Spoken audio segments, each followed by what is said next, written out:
You know, peace of mind means a lot to me. You know me, you know, when I go to the doctor, if the doctor reassures me of something, tells me my test is good, or just gets me on a pathway for better health, it's a good thing. And you can get peace of mind by getting the TD scan. Yep. Lifeline screenings. We partner with them. If you go to tomanddan.com, it's only $159.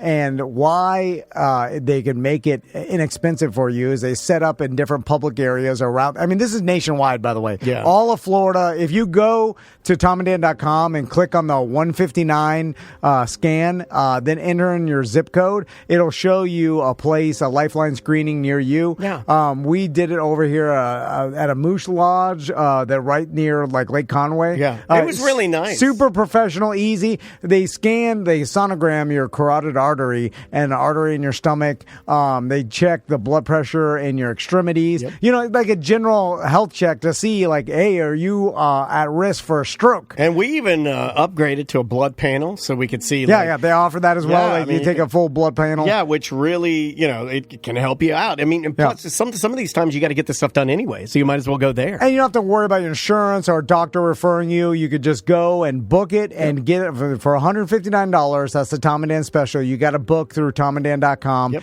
But if you have a relative you're worried about, like potential stroke risk, a lot of times, like I know when we partner with Lifeline, they send us all the information. And stroke, a lot of people have no idea that it's like there's no symptoms for that. Yeah, there's it's not like it's all of a sudden you look very strokey. That's not how it works. It doesn't work like that. And and if they detect a problem, you can get it taken care of. Oh, and they'll let you know day of. Yeah, they'll let you know so you can go handle it. Yeah, and then they'll send you the results. If you have an emergency, obviously they'll tell you immediately. Yeah. But then you'll get the results later. I mean, we even got our blood panel in like 3 days. Yeah. It's go to tomanddan.com. It's a 159 Lifeline screening.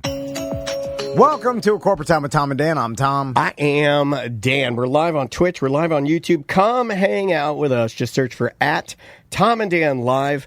We have a great chat room. In fact, our friend Frogging Molly is in there. She's recovering from having her appendix taken out. And we hope that you feel better. Thanks for being here. From the Orlando Talk Show, it's comedian Ross McCoy.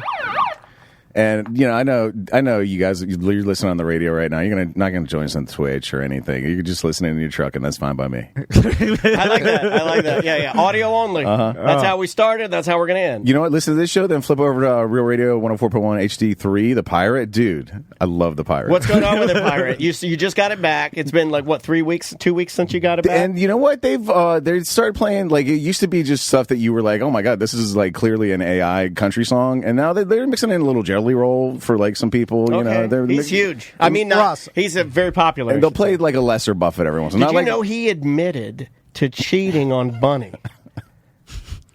About the time they were in here, I believe, is when he was stepping out on her. Yeah. I saw some sort of article that said that, like a jelly roll. He lost his way. Yeah. Like cheating on Bunny was the worst thing he's ever done. But now they're stronger than they've ever been.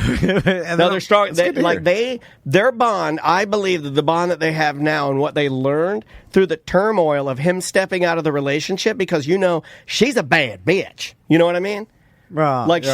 She don't need jelly. Bunny don't need jelly.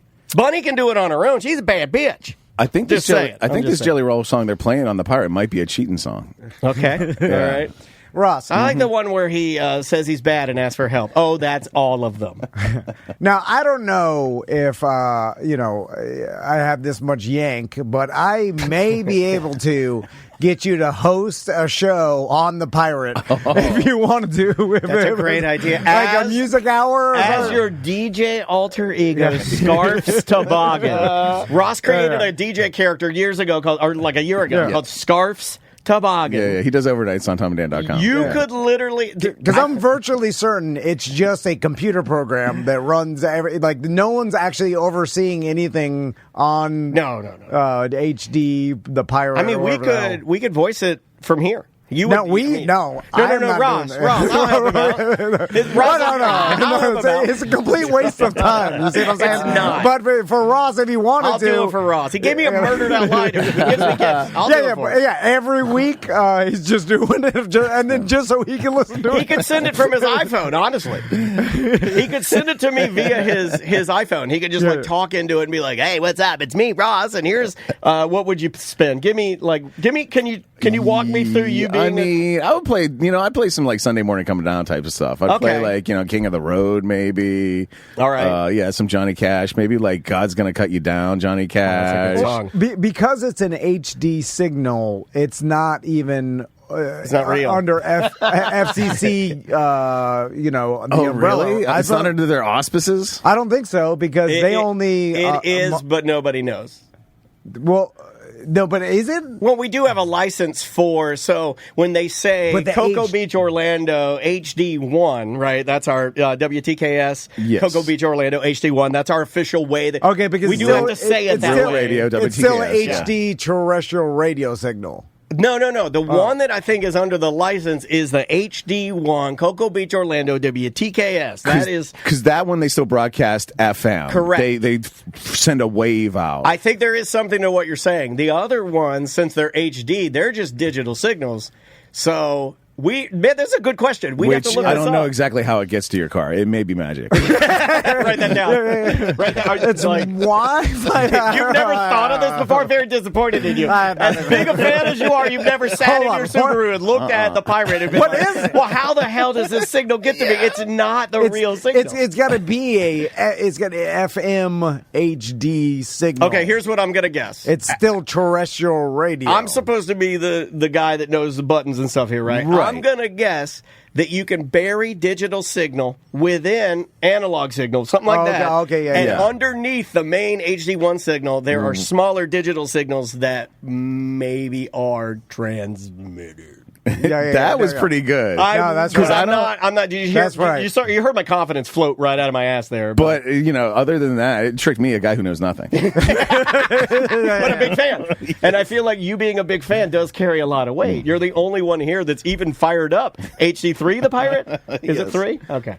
So, quick, we're glad you're here, Ross. Before we start, Dolphins beat the Falcons this week. Good for the Dolphins. No, they beat them. I was really happy. They didn't just beat them. They didn't just beat them.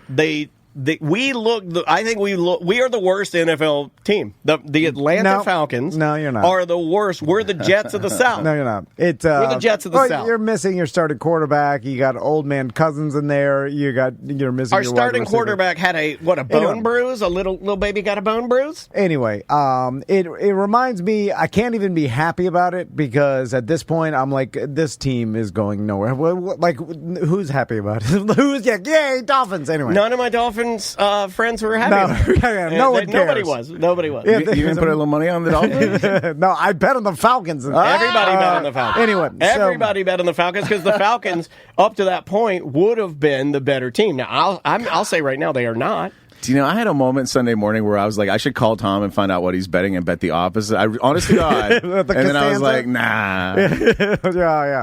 Hey, I've tried that before. And then No, it won't work for you, but it could work for me. Oh, yeah, believe me, because then I get a fight with myself with hey, wait a minute. Did I know I wanted to bet the opposite? That's why I even started thinking. Anyway. 3 Dolphins fans in our chat room, twitch.tv/Tom and Dan Live. All 3 don't care. Yeah. No, of course you don't. Yes, you won't. It's it's like get it out. What about your friends? Can you start there? What were your Miami buddies that do care? They are more Dolphins fans than you are a degenerate gambler, right? Like you're in it for the edge and the money. They're Dolphins. So what was their take? It's like putting on your suit once the Titanic starts sinking. Yeah, I see what you're saying. You're getting ready for the ballroom. Yeah, you're going down for the buffet, and you know you're going to be dead soon. All right. You're not going into the ocean in your nightgown and your long sleeping cap. Of course you're putting your suit on.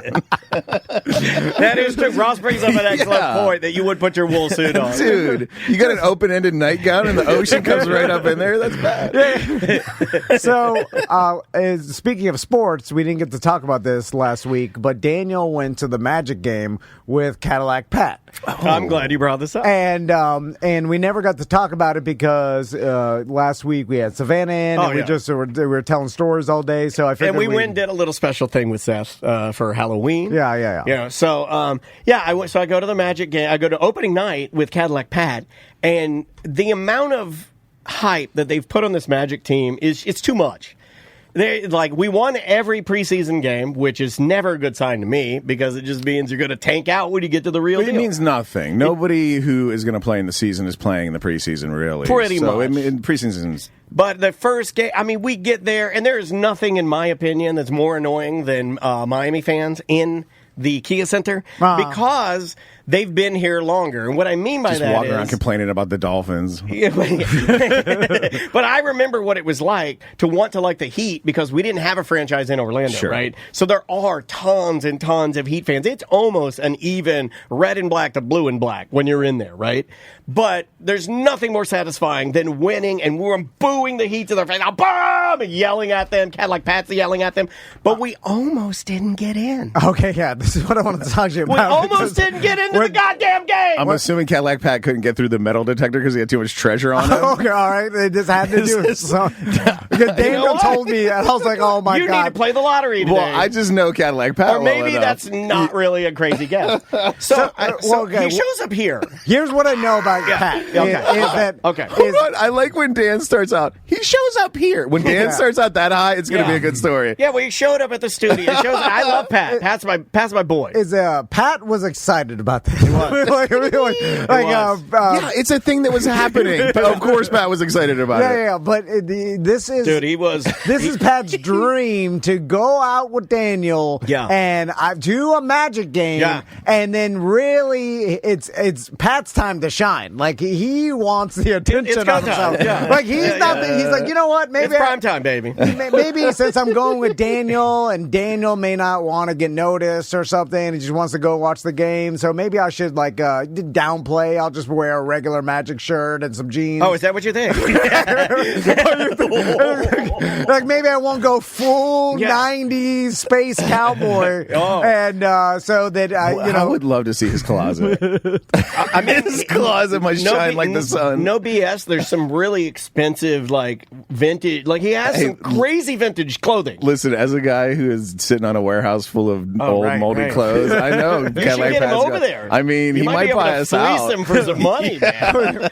He's going to sit swimming in like Scrooge McDuck. So he wanted to show up here, and I'm like, that's fine. He wanted to play some Jaws pinball. I'm like, great idea, because the Jaws pinball from pinballdudes.net, it is phenomenal. Good way to warm up for a Magic game. Totally. So he shows up. We're having a couple beers here, and then he's like, I'll drive us down there because I know Orlando better. Perfect. That works for me. So he shows up here. I swear to God, when he knocks on the door and I open the door, he had a brand new Orlando Magic hat on. He had his hair down.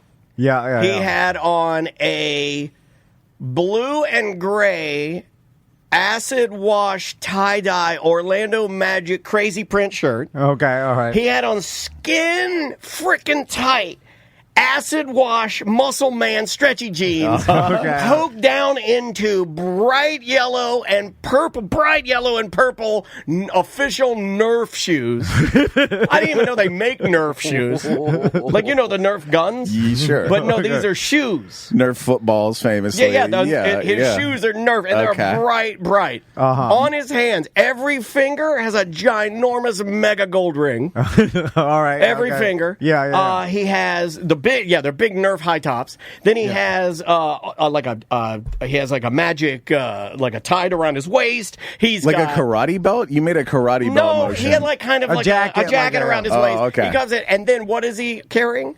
A retro, and he's like, you got to see this. You got to see. You're gonna love it. You're gonna love it. And then he pops it out.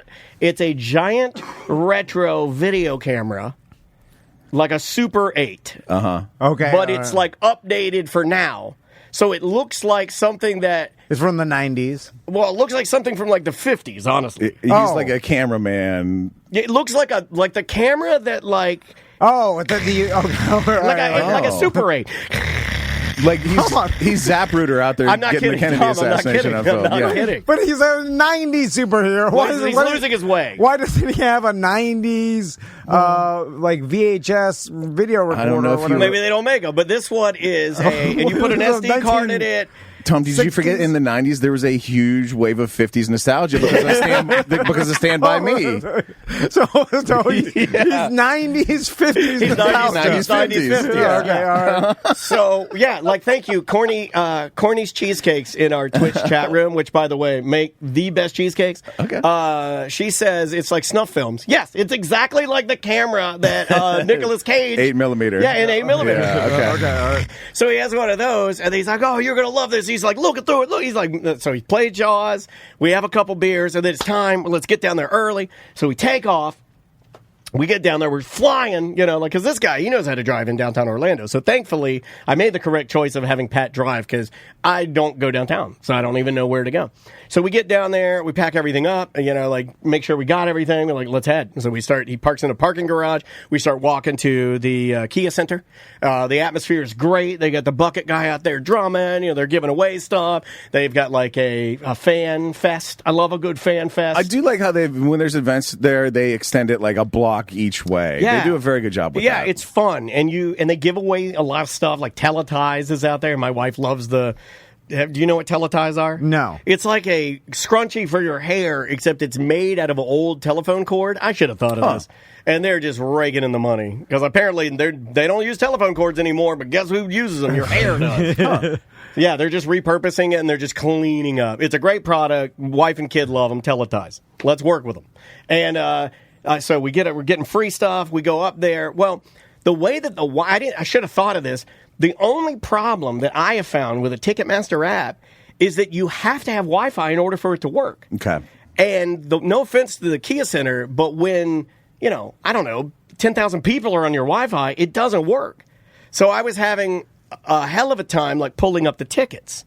Okay, all right. For both of us, So we're going through, and I'm starting to have an anxiety attack because I'm doing that thing where you're loading your tickets while you're in line to go into security. And they won't let you do the screen cap, right? Because it auto refreshes and it keeps going, so you can't screen cap it. No screen caps allowed. Right. So, and you can't have paper tickets. No paper tickets. That doesn't exist Yeah, anymore. that is not a thing. If you bring that, they laugh at you, tell you to go back to your car. Oh, yeah. So it's doing that thing where it's got like a little bar and it's just going but no ticket is coming up. Yeah. Like it's very, and I'm getting very, I'm starting to do that move where, and you've seen it in here, when something breaks in here, and the listeners can probably see it on the stream. When something breaks in here, if it's catastrophic or really bad, I will start to sweat. Like it'll just start coming down right down the sides of my face.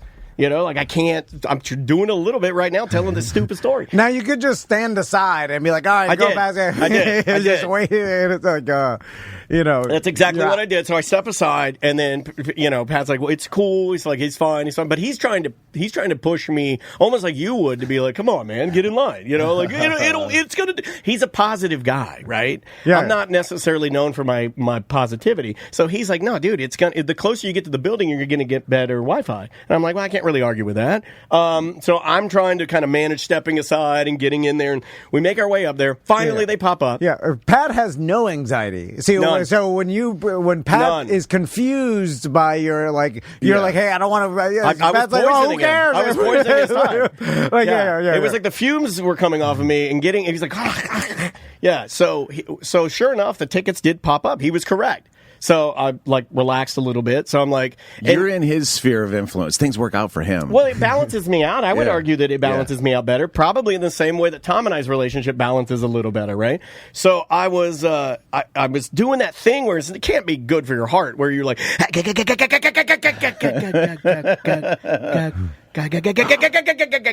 my heart's just fluctuating crazy. So we got the tickets. We get up there, and it dawns on me that Pat is holding his 1950s retro Super 8 digital camera. One that looks essentially like a gun? Like a gun with a trigger. It's got a trigger on it. It's got an actual trigger on it. And where do the batteries go? Like a clip. And the battery's going like, and then he looks at me, and Pat's like, and it's got little bullet-shaped film canisters. Right? Pat looks at me, and he's like, I'll get this in, right? I was like, dude, you're not going to be able to get that in. I go, Pat, you're not going to be able to. He's like, I'll get it in. You'll see. I'll get it in. It's against, like, so many rules. So we get up there, and we're like, why are you so confident? Like, you should not be so confident. Well, I know other guys in my life that are very confident guys. Like, I hang with confident guys. Yeah, but I know the security at the Amway or Kia is going to be like, listen, I tall cannot... black guy, 3 black mamas. Yeah, but that's what I got. That's what I'm up against here, right? And they're the ones I know. I've seen these people 15 times. Like, you can't even bring a bag that's bigger than a certain size or whatever. Like, you're not going to get in with some cockamamie giant video camera. Chat room asking great questions. Has Pat not been to an event at the Kia Center before? Funny you should ask that. I don't think Pat had been to a Magic game in 20 years.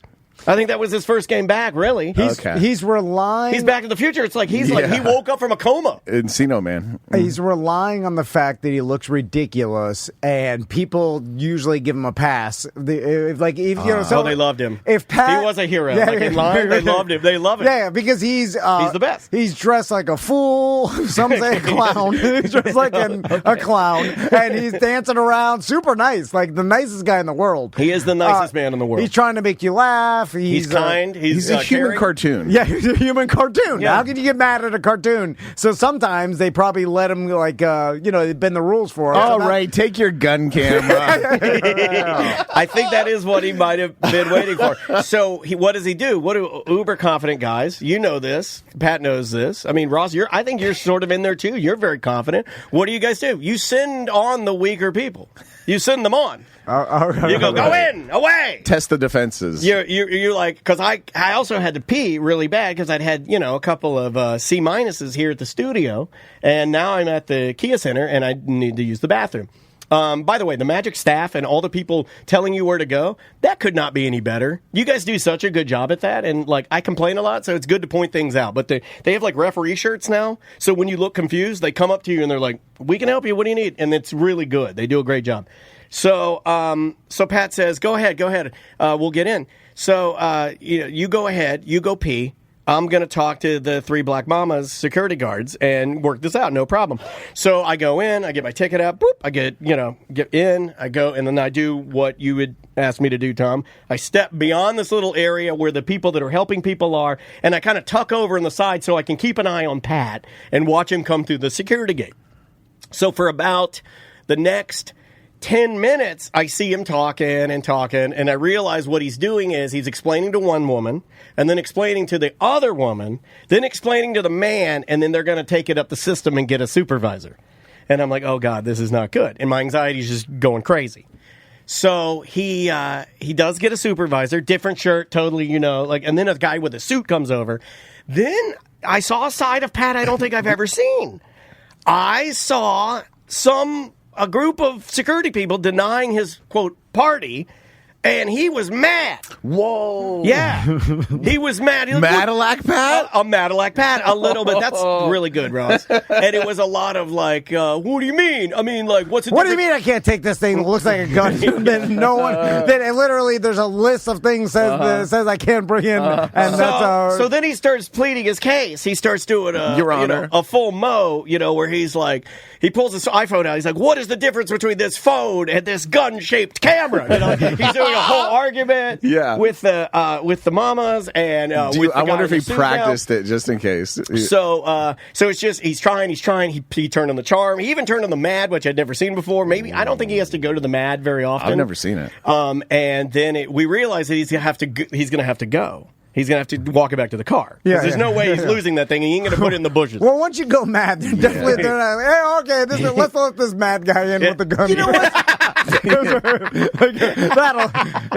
You were nice before, and we weren't going to let you in, but now that you're mad, we'll let you right through. And again, it's mad for Cadillac Pat. Let's be clear here. This isn't a meltdown in any regard, and he wasn't disrespectful in any way. It was just like you could tell he was battling a little more than he normally does. I don't think I've ever seen him push the limits like that that much. So he texts me. He's like, I'm going to walk this thing back to the car. So he takes off.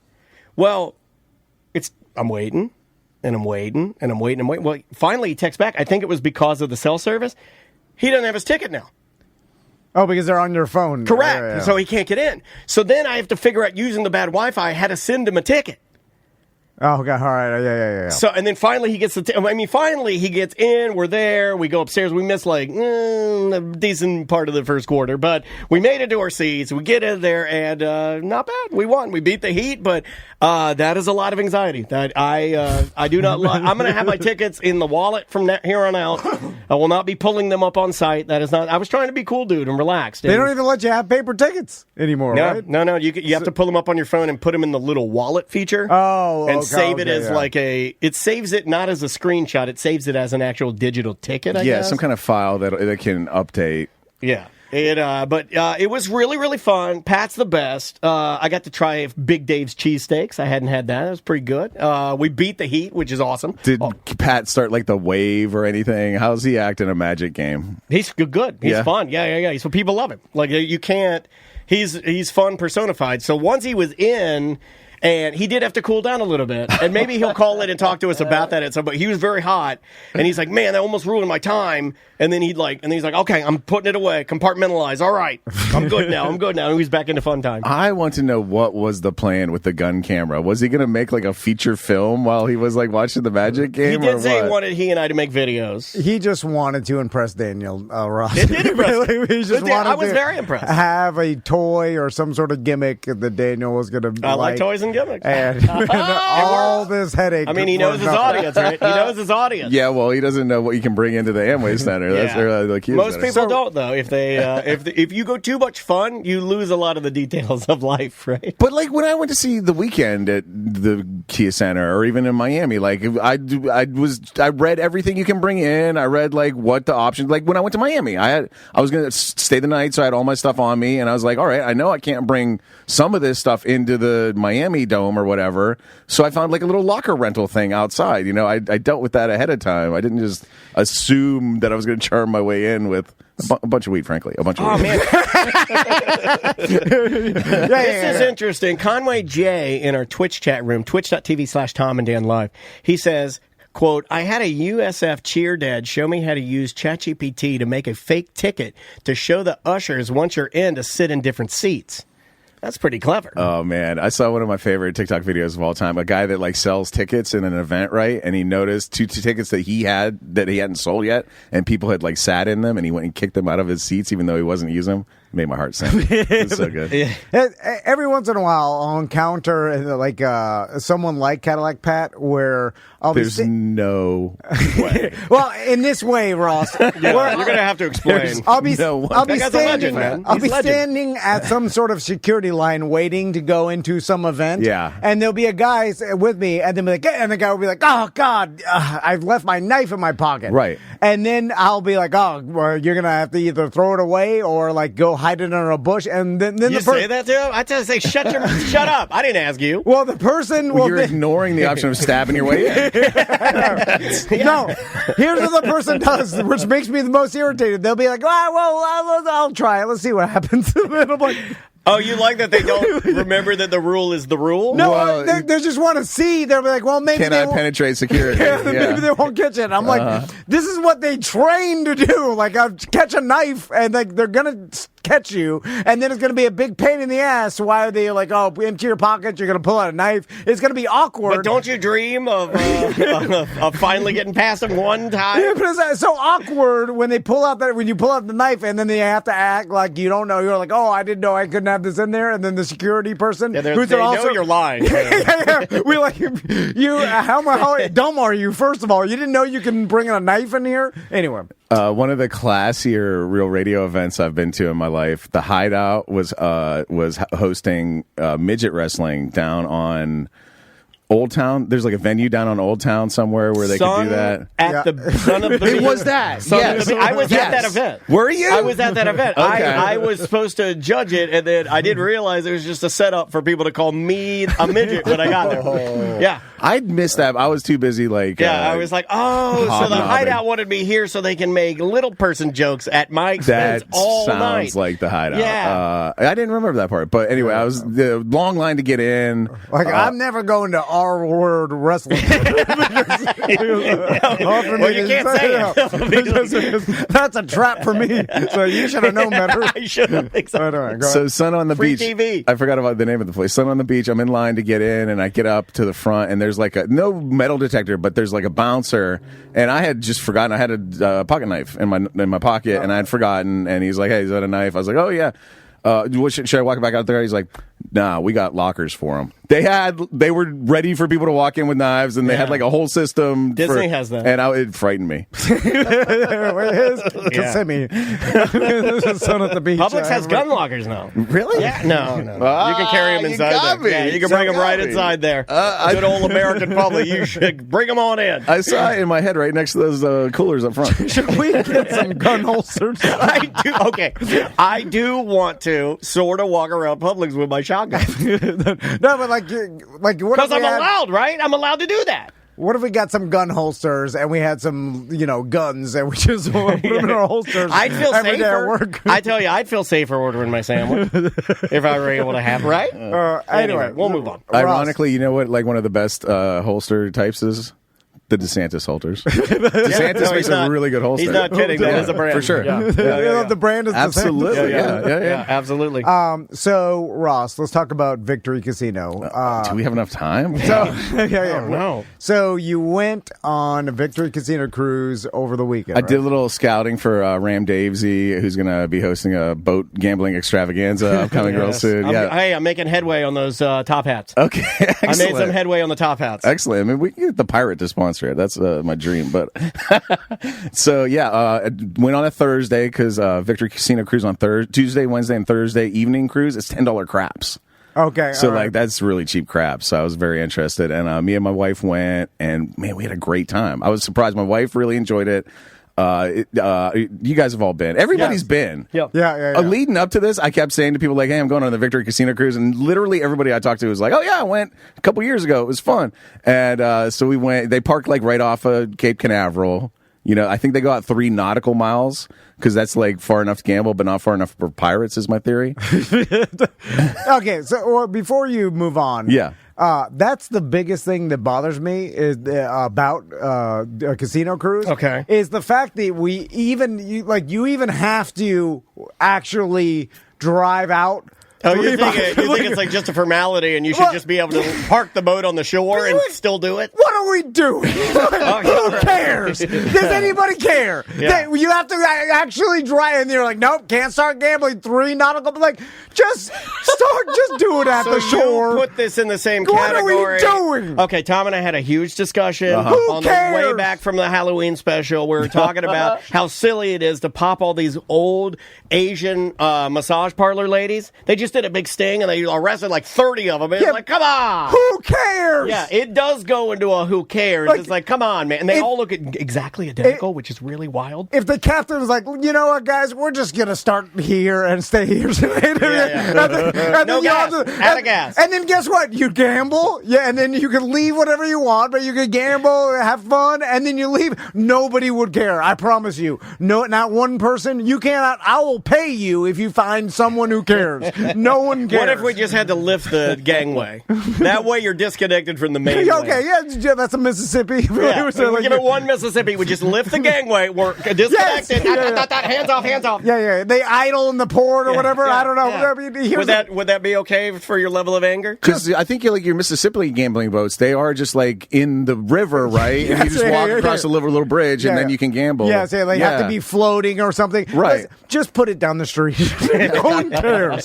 Nobody cares. No one cares that anybody. We're all grown adults. We want to just spend some gambling money. How big's the boat? Blow some steam off. It's a decent, the way I described it. Are they new boats or the same ones I've been on? It's Victory 1, so I assume it's the same one that it's always been. It's 4 stories, and what I said was it's small for a cruise ship, but it's like big for a boat. Gotcha. It's like two yachts. It's kind of like 2 yacht size. Was Chef Ed cooking on the boat? Chef Ed did not make it that particular evening. Is he okay? I heard he hurt his hand or something. I think he's all right. Okay. But, if I was for a chef and a magician, you hurt your hand. I'm like, oh my God. Gotta use them fingies. If I was the captain, there was no goddamn way I'm going 3 miles out. Okay.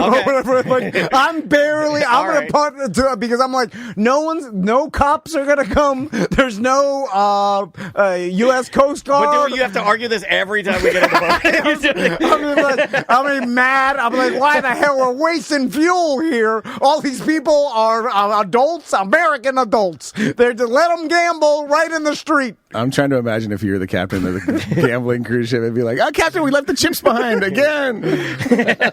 So, what games did you play out Well, there? first of all, so like you go out 3 miles and you park. And so like me and my wife were like, did a little walk around, and we found like she was very much into the opposite of you, Tom. She liked the fact that we went 3 miles out to sea, and you can still see the beaches and everything. Doesn't she like boats? If I remember correctly, on the cruise, her and I kind of geek out on the engineering aspect of this is awesome. Definitely, absolutely. So we did a little bit of deck time, and so we were at one point we were kind of looking at the coast, and I was like, well, there's the vehicle assembly building, so we're looking at all of the NASA stuff.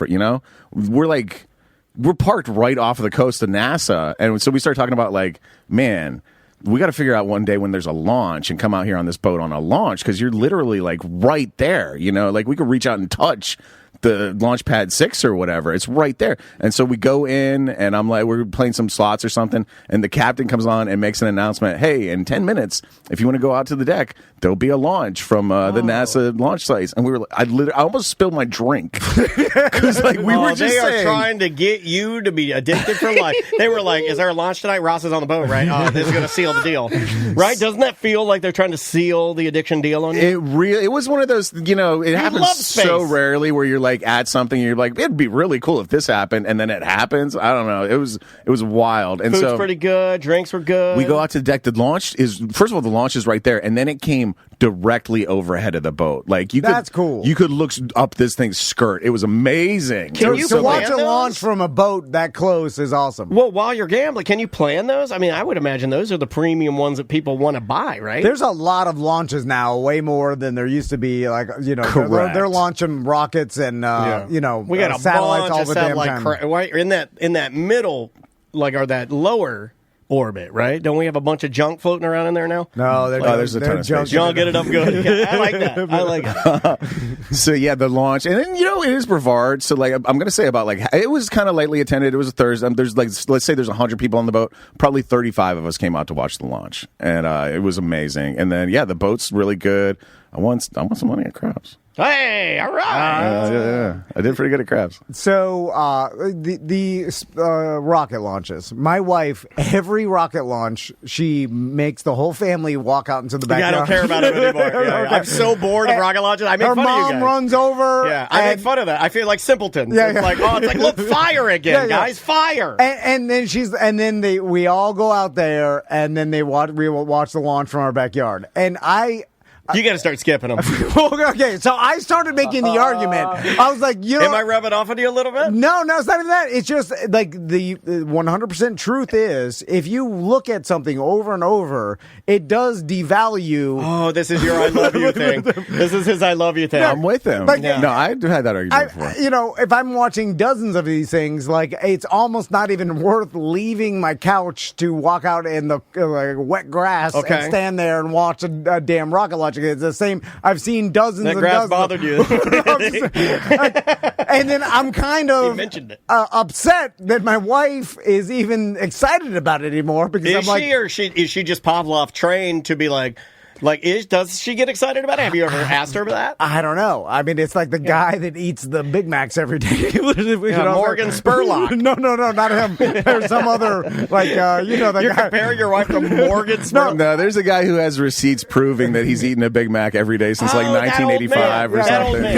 You're comparing your wife to a Midwest old man. Well, I'm just saying. I'm just like, how smart are you if this is he figured out what he likes. It's a Big Mac. He has has one every day. What's wrong with that? That is so bad. How smart are you? You're sitting out there in wet grass. That's what you're thinking? Yeah, like you can't be this excited again. We know what's going to happen. You're mad that anybody has figured out how to be happy about anything. And it bothers you. Okay, all right, I'm bringing this up. Well, hold on, because I think you're right, because listen to what you're saying, rocket launch. When it was a shuttle launch, that was way cooler. Yes. Because we're sending people into space. Yes. And a rocket launch is essentially like, no offense, Elon, it's not any different than sending like a Mack truck from Austin to here now. No. You know, like, because that rocket launch we watched go up, it was like, we're sending a Swedish satellite or something up. It was really cool to watch, but like, end of the day, it was like a merchandise transfer. Yeah, no, 100%. Yeah. Well, it's automated. Like, so what are we... Right, I'm kind of with you about I need the human element in there. The shuttle launches were so much better. I'm finding that I need... The people. Yeah. I need more people things in my life. Because then it's like, oh my God, there's humans on that thing, rocketing going to space. Like, and then you're scared. You're like, oh, please don't blow up. And then you're like, it's way more exciting. The rockets are nothing. Yeah. It's not fireworks. So will the rockets, though, desensitize us to the point where when people are going up and it blows up, we're like, Well, there was one point where we're on the casino cruise watching the rocket go up, and it's like directly overhead. They drop a plumb bob. It comes right to the boat. And I was like, boy, the most Florida headline of all time would be rocket launch hits casino cruise, kills 50. That is the most Florida that would be headline. an episode of a show. Yeah. And you couldn't even talk. You do explosion of the month because you were dead. Yeah. Oh, yeah. The irony of your own bit killing you, Rob. Uh-huh. And then we have to do it after you're gone, and we just tear up. And we read it at the funeral, the last explosion of the month. Yeah, but we do like a Ross McCoy memorial cruise, gambling cruise. Yeah. Oh, it makes so much AI Ross. We have AI Ross on there. I have a digital Ross on there. Yeah. And then we're all together. We say a prayer. Can I just yell something completely? Can we tangent for a second? Well, I'll say a prayer, and immediately afterward, Tom says, I don't believe this. Have you guys seen the story about Suzanne? This is I'm just tangenting. Yeah. Based on AI. Have you seen the story about Suzanne Summers' husband, who created an AI Suzanne Summers? No. And he says it's her. He trained it using all of her interviews. I think she's written like 30 different self-help books, or like maybe women help adjacent, type stuff. And so he trained it using all of that. And now this crazy old man, I guess he just sits at home and wanks it to Talks to his ghost AI. wife. Yeah, talks to his ghost wife. Is that good? It makes you realize how easy you could trick your brain, because our brains are lazy, and it goes back to getting the same dog over and over. Daniel did this kind of where he knows I did it on purpose that Dansby is not Caesar, but really in the back of his mind when he sees Dansby move or he's petting him, whatever, it goes back to like Caesar never died. I think I'd agree with that. And I'll always have Westies because I love them, so I'll always build in that trail of memories, I guess. And every human would do the same. Like, you get the exact same dog breed that looks exactly the same as your other dog. He's from the same area of Missouri. So if you are talking to your AI wife and it's responding, and you feed it enough information and it is pretty good, there's a certain amount of relief that your subconscious will get, just you're thinking, it's not her, but she's having this conversation, it's her voice. That does make sense that all humans, maybe in the future, could have this endless relationship with a dead loved one. Do you use in this manner? Do you use it as almost an exercise or a meditation, right? That she's gone and that saddens you, but interacting with the essence of the person still, like you said, releases the chemicals that made you happy when she was around. You're not going to be able to touch her or be with her, although they did come up with a hologram you can touch, apparently. I saw that story a couple days ago, What too. do you mean you can touch? Apparently they're able to manipulate the light or whatever you want to call it to a point where if you touch the hologram, you feel something there. Because... Weird. Yeah, I didn't read the article. I just saw the headline. Could be fake, but we're going in that digital direction. But I wonder if could this be healthy? Because we're so quick. You're good about this, where you're like, I'm going to keep a positive attitude about all this stuff and not necessarily think that it's all going to tear the world apart. can he benefit, Suzanne Summers' husband, can he benefit from this in a healthy way that doesn't make it necessarily sinister, gross, or weird? Well, okay, so I'm no psychologist, but I'm sure a psychologist would say we spent, a lot of time evolving how to deal with grief. And because, as human beings, our loved ones would die around us. And we would process that, and like any psychologist would say, there are steps of grief, denial, whatever the hell the other ones are. But anyway, you go through, and then you get to the nice other. Nice job on that. Where did the psychologist go to school, by the way? I like that. All the steps. Yeah, we got this one and all the other steps. We got Ringo and all the other Beatles. I like the statement. I'm not a psychologist, but here's exactly what one would say. It implies that you can do their job with no training. Well, it's all pretty easy, Ross. Anyway, so. I'm just saying that I bet a psychologist would say denial, anger, bargaining, depression, acceptance. And acceptance that this eliminates. Hey, book into this. Because that's right. And acceptance. Exactly what I was going to say. As long as you swoop in for the last one, you win. You're just going to delay the acceptance of this with this constantly. Or negate it altogether. You don't even have to accept she's real. It's and if you want to believe it, it is real. It's as real as you want it to be. But I guess then you wouldn't have to go through the whole grief None process. of it. Why would you? She's still alive in the computer. yeah. And then it's you have the daily conversation. Ultimate avoidance, actually. Absolutely. And when you think about that, one of the things that I'm dealing with, I'm not going to get into it, but in therapy is not avoiding my mom and dad being dead. But if I had the ability to sit and talk to him all the time, I don't know if that would be helping me very much. I'm glad we talked about that. Or possible to even do. Yeah. And it does change. It almost changes your reality, right? Because like you said, they are still alive. You can still go to them and ask questions. This, loved one. I don't know about this. To you, if you are this guy and you're saying this simulation is exactly like Suzanne Summers, then to you, what's the difference? Well, you can't get at it anymore. Write that down. What are you talking about? Because if I'm my wife's brain is the worst part of it. Yeah, I just would keep her body alive. I'd rather have that. It's just I find it's easier to lay with her when her brain is gone. I don't want the brain. The brain is what yells at me all the time. It's like having a warm real doll. Yeah, just give me the doll. Go full warm doll. I'll just move on. She's good. We're just going our separate ways. New one? All right. I'll make up for it now. When Crystal dies, you're not even going to train the AI. You just want the solid light hologram with no brain in it. With a sheet on it. He takes the sheet off and just lays on top of it. Yeah. I'll just take a new human. That's how we always did it. I'm old school like that. He put a DAT on it. I'm old school like that. All right, let's get out of here. You're funny, man. All right, we will see you in a minute. It is another A Corporate Time with Tom and Dan. I'm Dan. I'm Tom. Welcome to the show, everybody. We're live on Twitch. We're live on YouTube. We'd love it if you come over and hang out with us. It actually helps us out. We got our buddy SJ kind of holding down the YouTube area. Melissa does a lot of work for that. And if you support the channel, they'll get paid and get to do more of that. So go on over and search for @TomandDanLive. Like and subscribe. We'd appreciate it. Our free Bad at Business Beer Fest is November 22nd. Then the sofa races are the next day, so come by and enjoy samples from dozens of local breweries, and we got THC seltzers and beverages. Yeah, this is America's longest running free beer fest. No one else does this as far as we can see. Yeah, we've never found another one. Nobody else is this dumb. Because most beer fests are for profit, and then they went really expensive, I want to say about 10 years ago, and then they leveled off, and guess what? Now we're back to going to the really expensive again. Yeah. Guys, we are I like saying the only free beer fest, but there are some in Europe. So we don't want to lie. But that was years ago. I don't think they do it anymore. They don't. They're hurting anymore, too. Yeah. They're hurting. They're hurting. Everybody's hurting.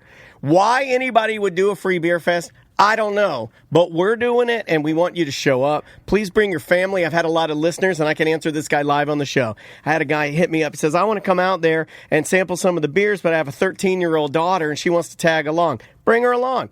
If she has a fake ID, she can drink too. Everybody come on out. Everybody come on. Bring grandma. Bring everybody. If your dog, I'm not your parent. I'm not checking the IDs. Look, if you want to come out and do whatever you want to do. Yeah. That's what I say. This is a free beer fest. You are listening to an insane anomaly right now because me and Daniel, we don't even care about getting sued because what are you going to get? What are you going to say? It's a free beer fest. There's no money. It's free. We didn't say for-profit beer fest. That's the one you want to get. Can't take my house. Ask OJ. That's true. All I got to do is slap some African art in there, and I'm a happy free boy. We're in Florida, the free state of Florida, which did take my porn away. But hey, we're not talking about that. Some lawyer's going to look about how much money we have, and he'd be like, "I'm not doing this. They have no money. There's nothing to take." But I'm not planting that seed. Bring a photo ID. That you'll be fine. Everybody is welcome. Look, guys, it's the rules. When did we forget that you need a photo ID to drink beer? Let's go back to common sense. Please. But we want you all out there, pets, grandmas, grandpas, everybody. Come on out and sample some really creative and fun beers. What's crazy is that we're still doing this in a day and age where everything is so freaking expensive that it's insane. Well, we're not in our heyday. I'll be real with everybody. It's insane how expensive everything is. We have wanted this to be bigger every year. I don't think that that's logistically possible just based on the economy, but it's still surviving and doing quite well. You know what I mean? Do people want to pay for Beer Fest? Sometimes they tell me they do, and then I'm like, well, what are we doing here? I want $100 tickets. I don't want free. Well, sometimes that validates it, because when you say it's free, people think it's going to be crappy. But it's not. Music? No, I understand. But do you understand live music, the psychology? DJ? There is something in business where it's like we should have charged at least a $1 ticket because there's skin in the game, because people don't believe free, because people don't believe anything right now. But we've been doing it 10 years with pictures after.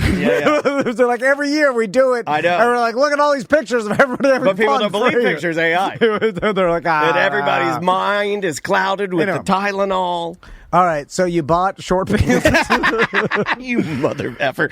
No, so yesterday, I'm talking with my daughter, and I'm clean. Like, I have a condition. Man, I hope I don't get in trouble for saying this. I have a condition called Pyle's disease. Oh, my God. And Pyle's disease is where you... Don't talk about it. Where you leave... It's not the medical condition, Pyle's disease. Oh. It's the condition where I leave little piles of clothing everywhere in the bedroom. Oh. Do you have Pyle's disease? I thought that was your butt. It could be. It could be. I think piles is another way of saying hemorrhoids. Which is super gross. Yeah, it's gross. Piles. Like they're piling up back there like a hoarder's toilet. Why would you say that?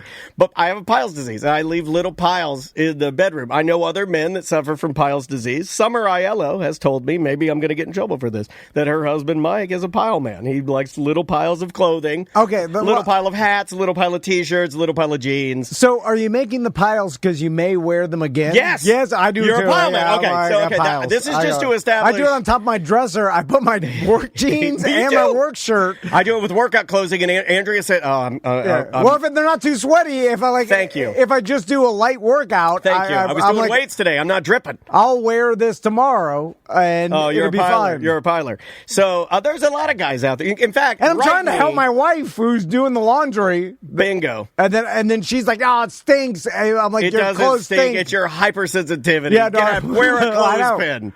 But you're a pile man, and that's good to know. We're taking piles back, by the way. It's not going to mean hemorrhoids anymore. It's going to mean men that are trying to save their wife some time by making little piles of second functioning clothing. But they get mad. They do get mad because they're crazy. Wait, that's your line. Well, there we go. Now we're cooking. Okay, now let's talk about my jeans. Let's talk about my jeans. Because I have two women in my household, they are double aggro with the piles. They hate my piles. All right, I don't get this. I know you don't get it. They don't know what's going on. You have advocates. You have a team of advocates around you. You got Tom, other Tom, and littler Tom. Yeah, that's what you got. And we're all just wandering around, bumping into the walls. I'm serious. Chat room. And people listening to the show at tomandan.com if you suffer from piles. If you're a pile man. If you leave piles, little piles of clothing you want to wear again, but then your wife won't let you do it. So I'm walking in the bedroom, and Maisie looks over, and there is a pile. And this pile is two pairs of jeans that I purchased maybe like a year ago that I have yet to take to a tailor. All right. Because I'm too lazy to take them to a tailor. We're too busy. Okay. Just the idea, and I think I got this from you. There was a time when I would have gone to the tailor, and I've done it. I've talked about how I think all men should have a tailor so your clothing fits correctly. I'm 5'2". I got to have a tailor. Okay, so... Okay, this is interesting to me because in a day and age where you could order everything online, right? Okay. You're in my brain, bro. Can you just order 3220s or whatever you got? Oh, you mother effer. 32 fives. No, I like I'm a little looser. I'm more of like a 33. Naturally, I'm a 33. I wear a 34. I guess, does it even drop down in the option menu that low? It does. Okay. Dude. All right. So can you just custom order them? So I'm looking at this pile. Maisie's giving me the business about this pile of jeans. She's like, "Oh, are you ever going to take those to the tailor?" That's the kind of stuff like little bombs, little passive bombs. And you know what I said? Instead of being like, "Well, you shut up too." No, I was more like, "Well, I wish they made." She's got a funny joke here. I said, "I wish they made little guy jeans." And Maisie's like, of course they make little guy jeans. So we start riffing, and I'm like, Maisie, what would you call a little guy? What's our company? Little guy jeans. She goes, Squirts. That's a good-ass name, right? Squirts. That's good. That's good. The real place I ended up buying them from is called Abbreviated, which is another way of saying tiny. Squirts, Abbreviated. They're all it's a fancier way. They're all, what's less abrasive than Squirts. Squirts was more for swimwear, we decided, too. Me and May were talking that a short guy clothing company called Squirts of Florida. We were laughing. We were laughing. It's also what a bully would call a little guy. Correct, which is why we laughed. And Maisie's a bit of a bully. The gene is there. So I go online, and dude, lo and behold, you can buy. And I knew about this, but I just got too lazy for the tailor. And now we're at a time where by the end of this week, I'm going to have a pair of jeans that are 33 waist, 25 inseam. Okay. And I'm ready to go. Then I won't have to do nothing with them. And then they won't look goofy. Now, here's the thing that you guys have never known that short guys are self-conscious about, but I'm going to clue you into something. You probably didn't notice it. I know you didn't notice it. Maybe you did, but I don't think so. You don't notice a lot. But if you cut off enough of the jeans, and if the jeans are enough relaxed fit, then you end up looking like you're just wearing SpongeBob pants. Yes. There's no taper. Yeah. For the square boys. Oh yeah, because they're cut off at the hips. You cut them off at the thighs.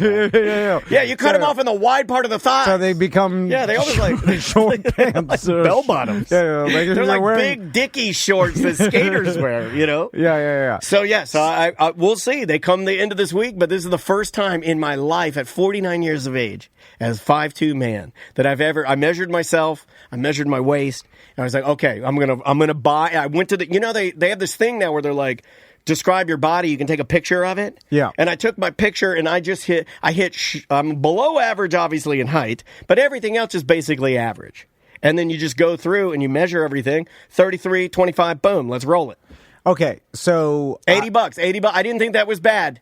I thought $80 was okay because, like, did you order them from Amazon? No. Oh, okay. I was going to warn you about Amazon because I made a mistake one time. Andrea does this all the time. She's like a hamster. So Crystal was getting Stitch Fix for me for a while, and I never wear anything. You look good though. Yeah, I like the pants you have that are the action zipper pants. I can't pull those off. They look like the shorts ones. No, the ones that I don't think you wear underwear in them, and they're like casual business pants with zippers on them. And you have some shorts like them too, but don't you have those pants that are? Maybe it's your shorts. I like those shorts. Yeah, I got that. Those are nice. So the problem with Stitch Fix is if you every once in a while you find something you like. They don't. Then I'm like, oh, I like those shorts. Like I work out in them. They got a little. They got a good shape. They don't look like schlub shorts. Got a zipper for my edibles and eye drops. Every businessman does. So it's gonna fall out on the car. Anyway, and I can't find them anywhere. Like I look, the brand doesn't exist. Because they stop you from just going and ordering without them. Right. You know what I'm saying? So, like, I search a brand, it doesn't exist, and I can't find them. Yeah. And it makes me so mad in a world that you can find anything. This might be the plot of the chair company. So, back to Amazon jeans, I got frustrated because I was like, I need jeans. I'm just going to order a bunch. Like, I reached the age where I'm just going to order a bunch of the same thing. If these work, you have no idea how many pairs of little guy jeans I'm going to buy. And then I'm just going to order the same stuff so I could Steve Jobs it and wear the same thing every day. And I'm, you know, whatever. I don't know if you've seen my hair and beard lately, but I'm going for my forever look. and so I just go on Amazon and I'm like, men's jeans. And then I'm like, oh, first one. Because I don't know what the hell I'm doing.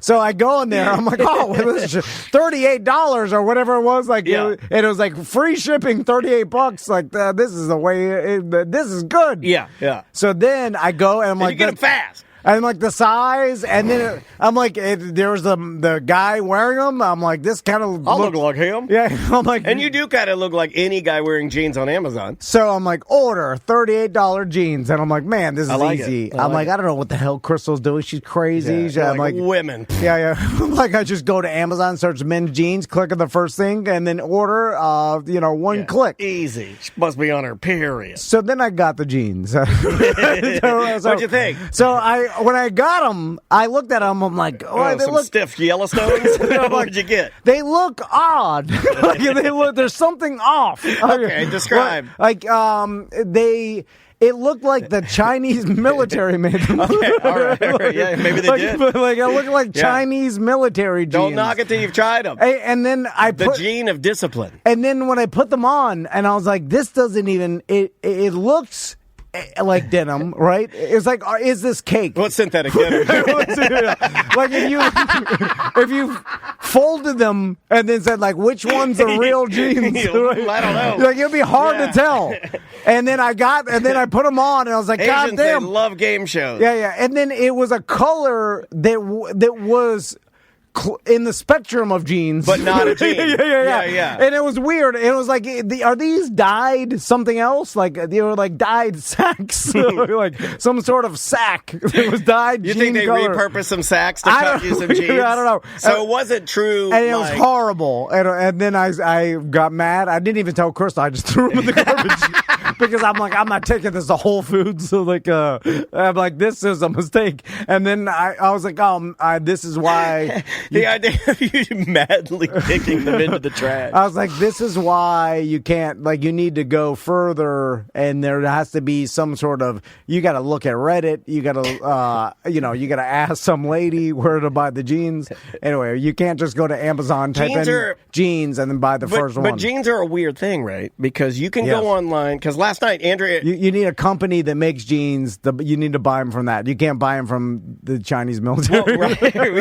We can, but they're going to be horrible. Yeah, they're horrible. Me and Maisie, though, realized something last night, and she loves, like, thinking of, like, ooh, that'd be a good business. Every site, and there were, let's say we went to 7 or 8 different sites that were for men under 5'10" that sell specialty pants. Yeah. Okay? And every single one of them, the smallest, the 5'2" to 5'3", 5'4" guy, all out of stock. And I'm like, all I need to do is make tiny pants. That's all I got to do. There's millions of tiny guys out there that need, millions of them. Yes. That need tiny pants. And they don't want to look, they want them to be proportionate. Yes. And they don't want to look like a dickhead. So why and why isn't there someone making tiny pants? Let me continue. There's more. These guys are, but the guy I ordered my tiny pants from, 25s, 33 waist, $80. Some of these websites, when you go on, you get up into the 25s. One went to 23. We're like a 5-foot dude, right? $370 for these jeans. I'm like, dude, I got to get in the tiny pant game.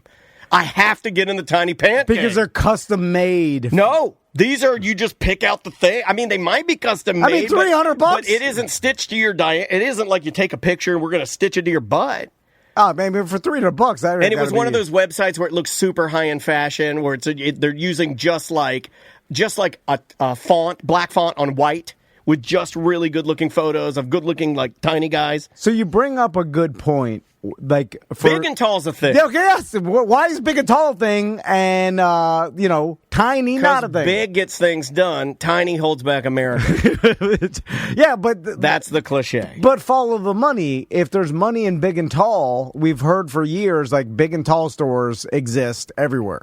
Well, you can go to one. You can go to probably 6 in Orlando. Yeah, easy. No. So, and there's not one small person store. That's not a thing. It's weird. That's not a thing. Because there's as many suits, pants. Smalls as bigs. It's a whole spectrum. There are as many smalls as bigs, correct? And sometimes there's big smalls. That's the number one problem on these websites I was seeing are fat dudes. Like big, I'm talking big guys, right? Yeah. Not me, but imagine me with like an extra 200 pounds. There's a lot of these guys, and they need pants. And if we could get rich, big smalls will get us rich. Big small is a ball. Do you understand what I'm saying? Yes. The money is in the big smalls. So if you were going to run... and I would call it squirts. Because it's funny. Chubbies, it worked for chubbies. They had to get past it. And then fatter guys started saying, oh, it's not about that. They're just making fun of themselves. They were poking fun at themselves, I think. Yeah, you're right. Yeah. We'll call it squirts. We'll model it's all online. Yeah, we'll model it after chubbies. We're not going to make the pants goofy. We're just going to make short pants for bigger dudes. So what's the key that you found? Is less cloth. The key is to make them less square, too, right? Well, you got to make them. You got to taper them for a regular human body. Yeah. Oh, we got a first investor on the... Okay, let's see here. Thanks for calling Tom and Dan. How much would you like to invest into squirts fashion for men? What's up, Dan? This is Speedy M. Charles. How you doing? Oh, hey, Charles. If you're going to derail the show, I'm afraid I'm going to have to hang up on you. I'm not derailing. Okay. I have a perfect suggestion. Okay. Because let me tell you, you guys talking about big and tall. I'm 6'5". A little bit under 300. We had you in here. You're a big dude. And anywhere I go, I don't care where it is, online, wherever, you can get a 3X shirt, and I guarantee you wash it one time, and it's a midriff. That's what I want to talk about. I want to talk about the fact that when they make clothes, they make them and then they don't pre-shrink them, and then you buy them, you put them on, and then it looks like you're wearing too small of a shirt. It's an excellent point. I bought a Tom and Dan shirt, and that's what happened to it. Okay. All of this to complain about our shirts. You know what? We're buying the cheapest stuff, Charles. What do you want? We're not Armani here. We're just a small podcast. I love you guys. We love you too, buddy. So funny. Hold on. We'll work on a long... Charles, hold on. This is your fault. Why don't you buy the 4X and then let it shrink down to a 3X? Because it still runs short on the belly. Ask EJ. You know his belly's hanging out most of his shirt. Well, you got to roll it out. Bubba used to tell me that. Bubba used to roll his shirt. You got to roll it and you got to pull it down. You got to pull it tight. And then don't pull it from your love handle sides. People can see that. And don't throw it in the dryer. Wash it and then hang it up. Hang it. Actually have your kids tug on it to make it longer. We love you, buddy. Get out of here. All right. Get out of here. All right. So, love you, Charles. We'll get you a shirt that isn't a midriff. Man, that's why Charles only wears Ohio State jerseys. Because he can't fit in our shirts anymore. So we need a factory in China first, right? Well, I was going to say, we know people that do this. Yeah, Villain factories. I wonder if, and I think his factories are in the land of little men. Okay, yeah. Dude, this could be my greatest business idea ever. Squirts fashion for men. Tracy said open it to women because women are short. They're short women. Yeah, but they all make clothes for short women. They do. They just assume that women are short. Go to Talbot's. Isn't that for short women? Old short women? Go to Talbot's or 369. Is that still a thing? Yeah. I think tall women are having the problem. Go to Anthropology, you bitch. Like tall women are fine. Tall men are fine. Short women are fine. Short men got nothing. Yeah, but you let them out. Short people got nothing. That'll be our commercial. Short people got no options. Yeah, short people got no clothing options, especially short men. That's why here at Squirts, we're here to change that. Now, that's a pretty good commercial, dude. What's the shortest? Like, there has to be a limit here because we're not making no limit. We're going to bring in Master P. No limit.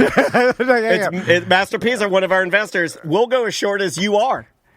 Our pants? How short are you? How short are you? Short enough to touch the ground. We'll make pants for you.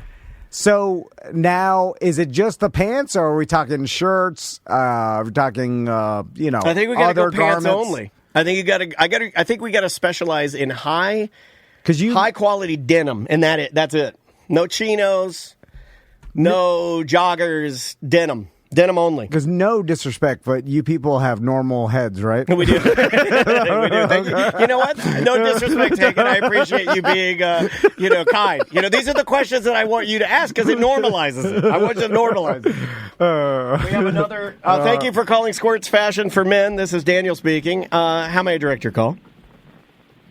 Yeah, this is Clark the Tugman. I'm just wondering if we could intercept one of these delivery ships and just kind of make our own. We could, Tugman, if you tug us some denim, if you get us some raw denim. So we hire Clark the Tugman to pirate us. He's going to steal Asian denim as some of the highest quality. Dude, Japanese denim is some of the highest quality denim. Hey, Clark, could you get up to one of these big Amazon freighters, get some crackies, some local, all the crackies, and get them. Oh, I do. Get them to climb up on board, use some grappling hooks or whatever. I've seen the Somali pirates. Grappling hooks.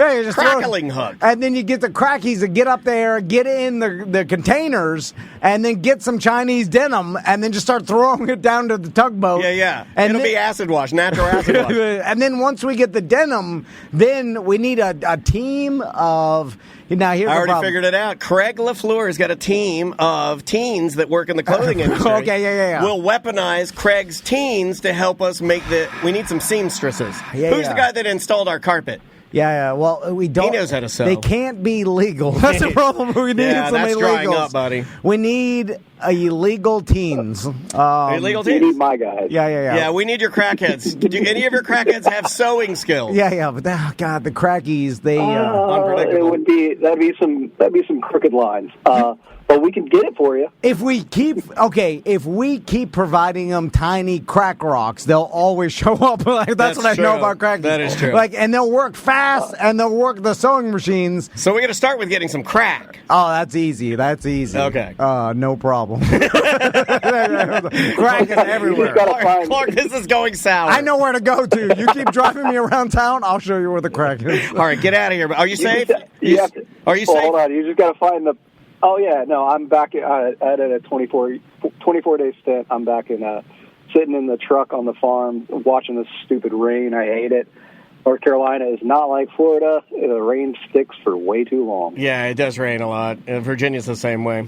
Well, buddy... So we just got to get that perfect level of crackhead.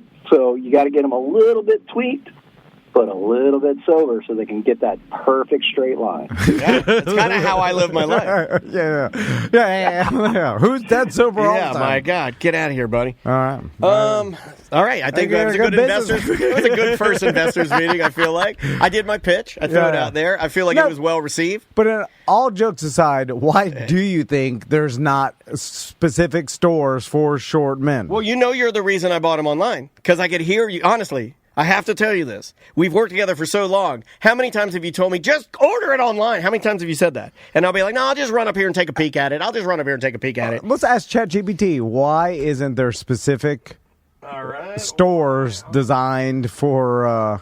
Stores for small men. We'll see. I'll see what it says. Because, it says that's a great question. That's it. That is what it says. It's the first thing it says. It says that's a great question. It's a really fair one. Mass sizing. Well, no, but hold on. There's big and tall. It's not a thing, though. It's never been a thing. It's never been and big and tall has always been a thing. Always been a thing. So for sure, someone brought up this question years ago, and they're just, and I'm probably sure someone tried it and it didn't work, and then they were like, "There's got to be less smalls." And are you betting on food and nutrition? Because if you're betting on food and nutrition, then you bet against people being small. Yeah, but but the small bigs, like I'm talking about, the guys, that was the number one complaint on these websites. You call them the balls. But I'm talking really heavy. I'm talking my height, but like 150 pounds, 200 pounds heavier than me. Yeah. Very heavy guys. They can't buy pants. They cannot find pants. Yes, it's not a thing. Yeah, it doesn't and there's exist. a lot of those guys out there. There's a lot of littler, heavier dudes. And there has to... Stavros, the comedian, I'm blanking on his last name. I think that's Stavi. He's funny as hell. That guy, where's he going to get his pants? And internationally, there's a lot more small, big dudes. Yes. Like DJ Khaled is a small, big dude. And in China, there's billions of small, big dudes. India, you know what I'm saying? Like these countries don't have super tall people. The majority of them are smaller, and that is, so it's bizarre that there should be tons of websites that just are dedicated to this. It blames a lot of this on vanity sizing and how everything is basically a case by case. This is from ChatGPT. It basically says everything is case by case because over the years, brands have added inches to inseams and sleeves to make customers feel like they're still a medium, and it's screwed up the entire system of sizing. Interesting. So throughout the evolution of garments, like they made sizes so different. So the small is really now large. Well, who would know? Yeah. And it's different for other companies. We hear that sometimes with our T-shirts. Yeah, we'll have guys that be like, "Well, what shirt you guys ordered this time?" Because it's like way out of whack.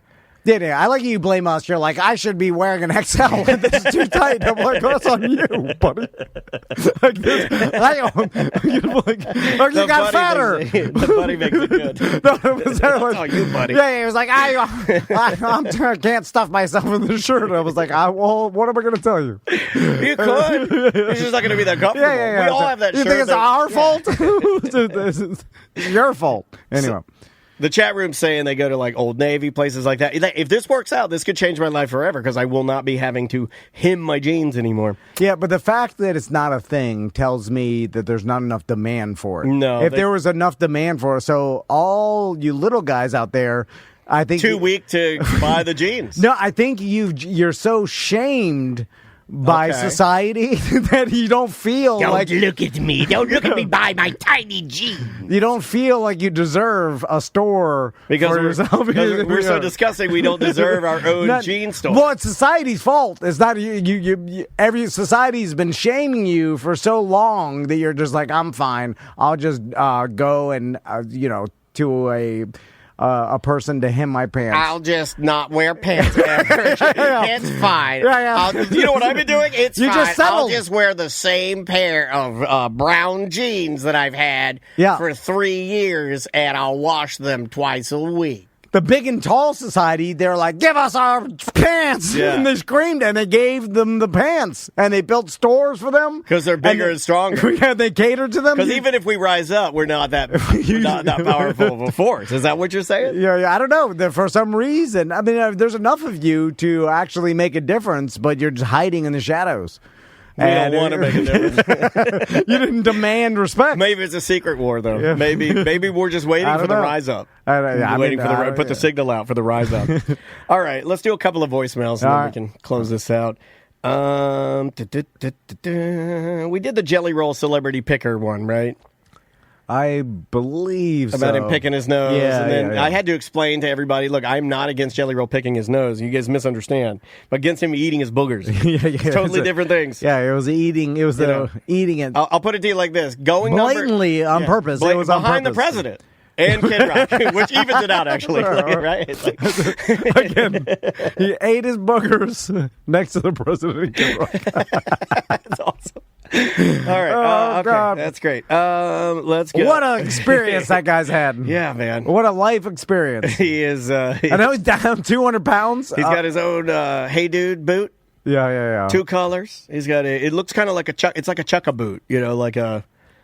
Like, it's crazy because for sure, imagine like Jelly Roll's middle school teachers. Like, they're like, you're never gonna be nothing like that. For sure, a lot of people. He has a video of like with him and like one of his. It's like a principal or a sheriff or somebody or maybe it's the judge that put him in prison. But he has one of those stories where.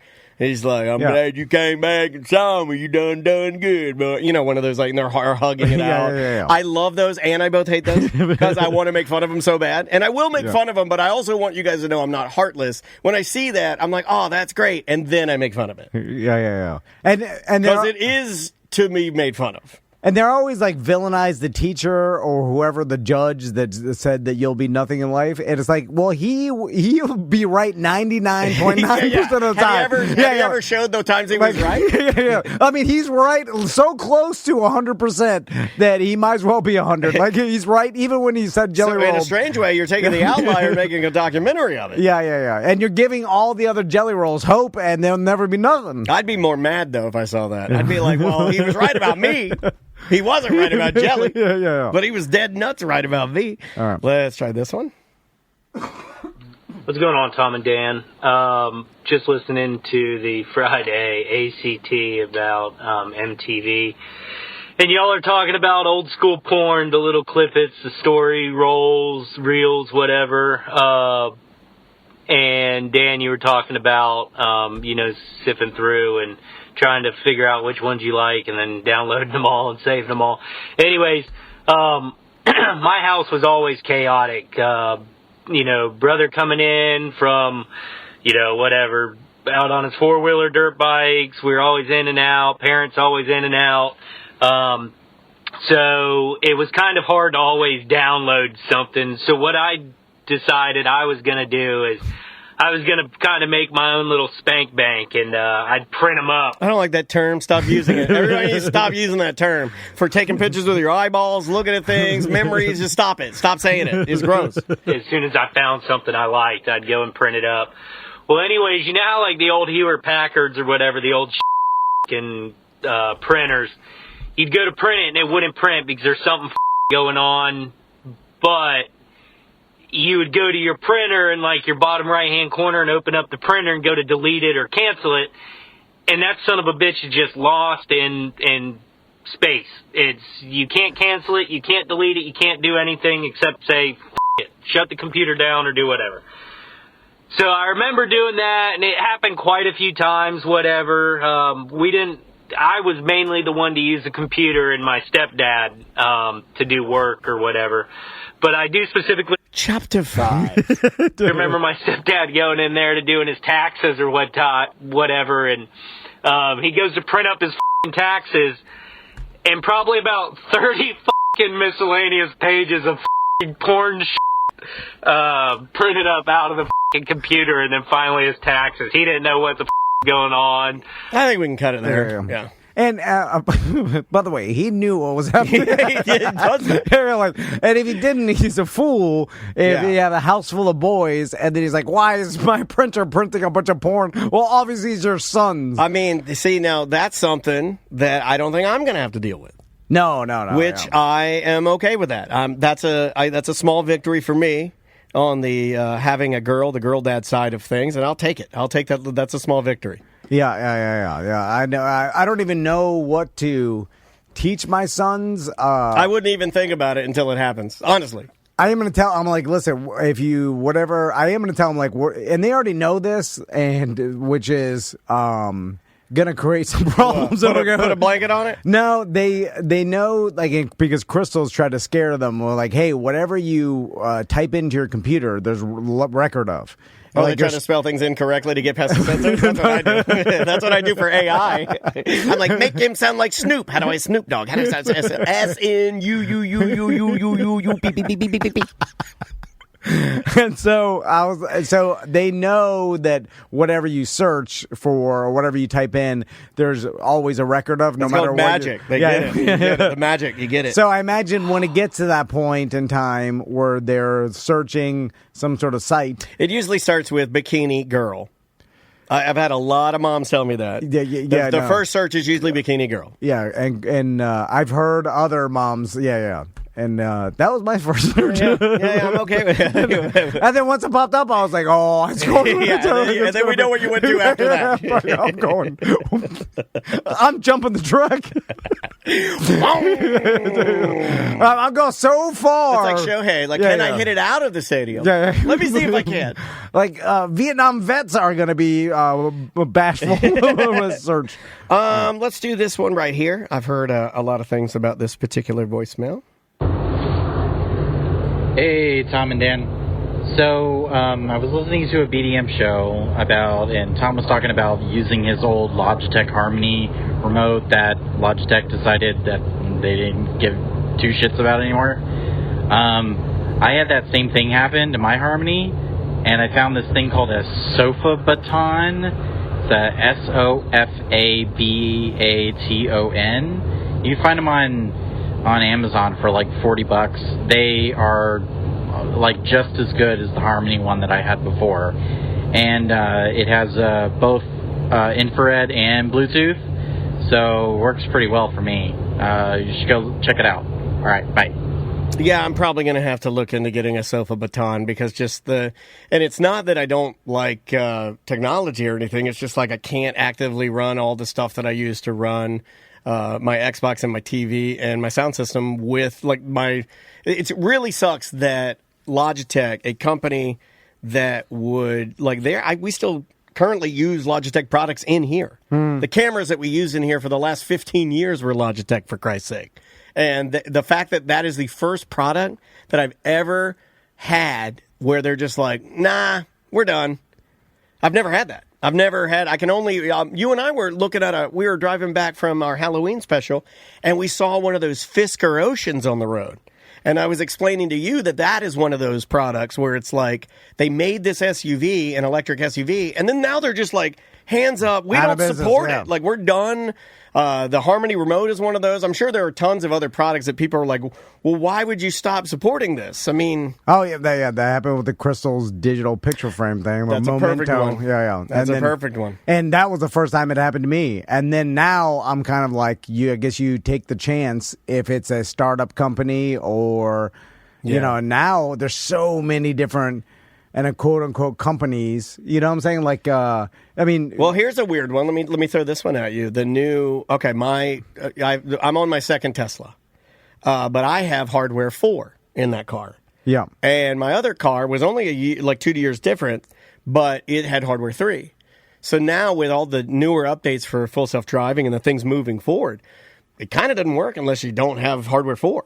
Yes. So you're getting cars that at the time were thousands upon thousands of dollars that they're not bricked, but they're certainly not going to get You can't keep them forever. Yeah. And or that long term. Here's another one I saw this morning on Reddit. There was a guy that has the newest Toyota Tundra. It's he's that matte gray truck. I've heard of this. And it's bricked out because he didn't pay the remote thing or something, and the truck's bricked. Like, he can't even get in it now. I've heard conspiracy theories, which seem real to me because it's just basic capitalism of, hey, everything is being made less quality so it doesn't last as long. It's kind of like remember when Crocs almost went out of business because they made their Crocs too good. Yeah, well, you didn't need to get another pair. Yeah, these are great. Yeah, they lasted too long. So the companies, and just straight business, if you make a product that lasts so long that they don't buy another one for too long, that's bad for business, right? So make your product less quality so it has a shelf, like it will break or eventually be rendered obsolete in X amount of years, so you have to buy new ones. Even cars. Like, I've heard the day and age of having a car for 25 years is not going to exist. Yeah, you would have to get something old and simple. The car would literally last 20, even with updates and stuff, and especially electric cars, they're all run off software. My car is an iPad. It's just a drivable iPad. It is not... And phones will not last. I'm having that problem right now. More than, 5 years? I mean, how long can you feasibly get from a smartphone? 5. Yeah, and that's it. I mean, I'm already 2 years in, and mine's already, having issues, and I'm like, oh, can I make it to Christmas? And we're all taking it. Yeah. You know what I'm saying? Well, you would have to buy simple things, right? Like, you'd have to buy, like one of those little key trucks, like those little Asian key trucks, something that's got a simple motor in it. It has a simple radio in it and be like, that's what I got, that's what I have, and I don't want anything else. Yeah, well, I don't know how to work on that. And you'd have to learn. Yeah, and then all the mechanics are out of business because all the cars are just like, new car. Throw away your old one. You're not wrong. Although, finding a quality mechanic nowadays is hard, and when you do find one, you hold on to them like a tailor. Yeah. And then they're old, and you're like, oh my god, what happens? Like, who's behind you? There is nobody. No. And it's crazy to think about. You would like to think there's a cycle coming, though, right? Of people that are like, man, we better learn this stuff because, if we don't, it's target rich. I mean, there are a ton of non-electric and regular conventional vehicles on the road. So tons. What's the majority? So when your Tesla finally stops working and you have to buy a new one, what happens to your old one? I would imagine. Does it get repurposed in some way? I would imagine. Yeah, from what I've read, they scrap it. They decommission the battery. They could put the battery in another car if it's healthy, and then just recycle the metal. It seems like a waste, right? Like it seems like you. I guess the motors are good. Like the motors are fine. So like, even if you needed a new motor or whatever, new software, like it seems like a total waste. Like someone else could use that car. Yeah. But now you could pick one up for like dirt cheap. Like you could get a Model 3 loaded right now, like dirt cheap. But the problem is, it's going to have the same problem where it eventually gets bricked, right? Maybe. I mean, depends on if they find a workaround. What they're talking about is, and I don't follow a lot of it because I'm not a true enthusiast. I mean, I love my car, but it's fun, but that's about as far as it goes. But they're talking about maybe like retrofitting. Like making it so they can... An aftermarket. So you can pay and bring your car in, and they'll retrofit devices that they've created to get you around that hardware 3 hurdle. Yeah. You see what I'm saying? Like they'll make it some sort of patch or workaround. Maybe they'll keep your car for a day, 2 days, put the new cameras in or whatever. But that's just right now, just rumor. That's not even a real thing. Yeah, because it's not like someone has an iPhone 5 that and they're like, hey, I figured out a way to make my old iPhone. No one has it. Everybody's like, you literally have to trade it in. Yeah. And that's it. And then... Which is... And strange. Then buy another one. It's strange. And the companies, they want you to do that. They don't want you to have an iPhone for a long time. No, because it's easier for your user experience, too, if you come along for the new ride. Yeah, they want the money. Yeah. Well, also, it's easier for them to fix it because all your software is like the newest software. What are you running it on? The newest hardware. That's the way it should be. Yeah. So, all right. Anyway. Let's take a quick break. We'll be right back with more Corporate Time. Welcome back to A Corporate Time. Let's do some Weird Job Wednesday. Well, we have a person on the line right now, but we're getting another call. Oh yeah. Let's see who the other call is. Makes that a better job. Yeah. Oh, no, God. Damn it, I should have said that. Hey, Charles, are you on the line? I'm on the line, guys. Okay, on the line with us right now because the better job that was calling and they hung up quickly. And we need a Weird Job Wednesday for this week. And you know what? We're doing a new thing now where instead of doing the radio and we had a Weird Job schedule. Do you want to talk? You know what? We should just tell the story. Let's just tell the story of what happened. Well, okay. We're not being mean. This is the second time this has happened. And the first time the guy said his dog had diarrhea or something. That's a true story. That's a true. That is facts. Well, yeah, we kind of, it was a regular, okay, there's these, all right, let's just here talk we go. About it. Hold on, Charles. Charles, hold the line. You're fine. You got nothing to do. Yeah, Charles is good. Hold the line, Charles. I'm working too, so yeah. Okay, well, you could spray bugs with your earpods in. Yeah. What are you going to sprinkle the dust? Start spraying them, and then we'll call you in a second, okay? Hold the line. Yeah. So we're doing this old school. We're going to do this like 2016, buddy. So I can hear the wind. No, I got rid of the wind. That's Charles. He's spraying. So we get these emails every once in a while like, hey, we got a great guest for Tom and Dan. And they're like kind of generic where... It's through a publishing or like through a promotional... Like a publicist. A nationwide publicist company... What are you grinding at, Charles? He's drinking. He's got a Wendy's biggie. He's got a Wendy's biggie Diet Coke. He's drinking. Yeah, we didn't hear you drinking your Diet Coke. Yeah, be quiet, Charles.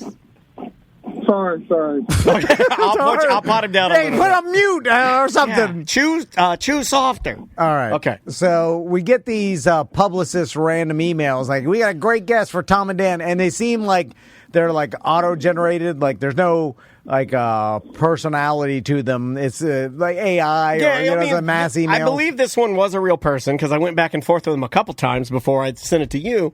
But we scheduled this guy who is a commentator for DAZN, which is a boxing channel, and he was also on season, I think, 41 of The Challenge, MTV's The Challenge. Yeah, and then we see this, and it's just like reality show guy as a commentator. Yeah, I was kind of thinking Theo Vaughn kind of came up through that rank, so I bet with Rogan and really Rogan, it's like you could turn being an MMA commentator into this like bigger social media influence or whatever. And I think that's what this guy, our guest that we've had lined up. So the first time we lined up this guest, it was a couple weeks ago, and we had him ready for Zoom.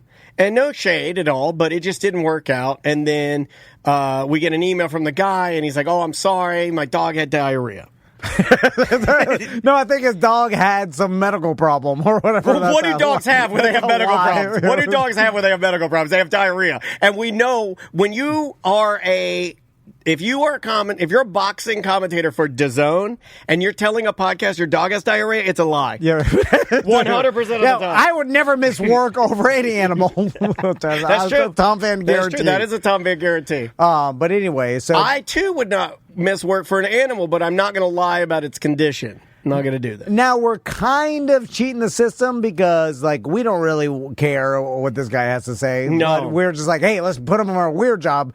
And by us, I mean me, because I'm trying to just fit in anything I can. Well, we're trying to schedule this stuff, and you could put it on there as a weird job. Yeah. It would be interesting to the listeners to hear about this guy who he's a younger sports commentator in the MMA world. He is up and coming, and he's very popular. And I was like, oh, this is. On reality TV shows, the challenge and stuff, and then we're just going to make it into a weird job. Now, first, the question, just to make you guys laugh, is your dog still got diarrhea? So then I confirmed it yesterday, which is a thing I've been doing because if the guest doesn't show up... It took us 29 years to start asking our guests what they want to talk about and confirming interviews. Yeah.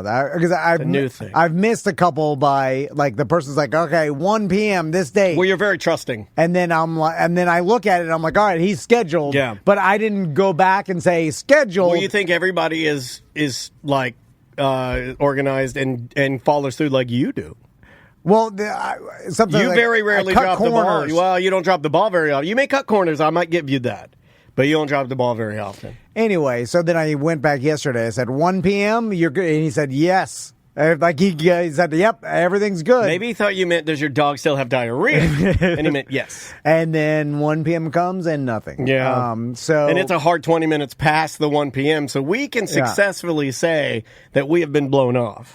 Yeah. This happens a lot. Yeah. And, it does, I feel, with, like, the guests middle rank, they just don't know, like they do a ton of these things, so it's all meaningless. Yeah, you know what I'm saying? Like it's like who cares? There's a million podcasts, there's a million shows. I mean, if I were him, I'd probably try and get out of it too.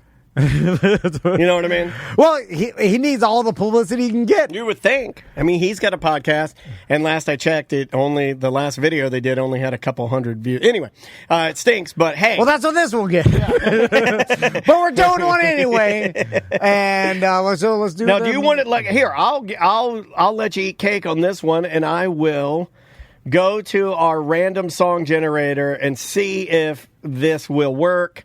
Because I know you like new, so let's try this one right here. Spooky Weird Job on deck. Here we go. Halloween week. See, that's not spooky. That sounds like the today, the tomorrow, and forever diamond. That's what that sounds. That does not sound spooky. Let's try this one. Oh, that's pretty good.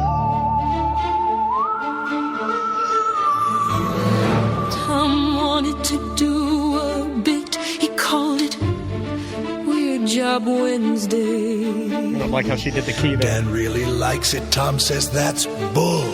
It's another Weird Job Wednesday. What are you doing? I like the minor key. Are you neat? Are you tidy? Are you? I asked for a minor key, so. You make lots of money and you sit up in your tower looking down on all the people who are working by the hour. It's a Weird Job Wednesday. Just another got a little bit of Job Evanescence kind of to it. Oh yes, it's a Weird Job Wednesday. Just another Weird Job Wednesday. Thank you, Tom. All right. Not bad. Weird Job Wednesday. We've got Charles on the line. How you doing, Charles? I'm doing fantastic, guys. All right, Charles. So what is your weird job? My weird job is pest control. All right. I have started doing pest control. I was out of work for 2.5 years, almost 3 years, because I had some health issues. I don't really want to bring it up. Gotcha. But I had some serious health conditions, and then my daughter had serious health conditions, and now I'm doing pest control as a career change at 46 years old. First time ever. Went and got licensed and everything and started doing pest control. I like it. What do you guys want to know about pest control? I like how you're like, I know it will be better for my health, spraying poison everywhere. I do think about that a lot when he tells me he's doing, because I do know his health conditions. We've talked about them. And I'm like, oh, wow. Also, what's crazy to me is starting something new when you're older. That's terrifying.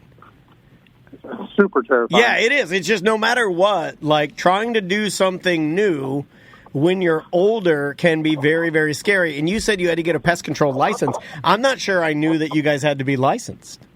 Oh, yeah, through the Department of Agriculture. If they're not licensed, then they need to be. They're supposed to be, for sure. I mean, it's loose. like, licensing, say, who's checking? Roach police. Yeah, do you have to... I will tell you who's checking. The Department of Agriculture. A guy rides around the little white truck that has a blue seal on it, and he pulls up on you, and you don't have your applicator's license, but you're going to jail. Oh, that's not You good. go to jail? You go to jail for spraying people's No. Applicator license, which is also a term that they use in tampons.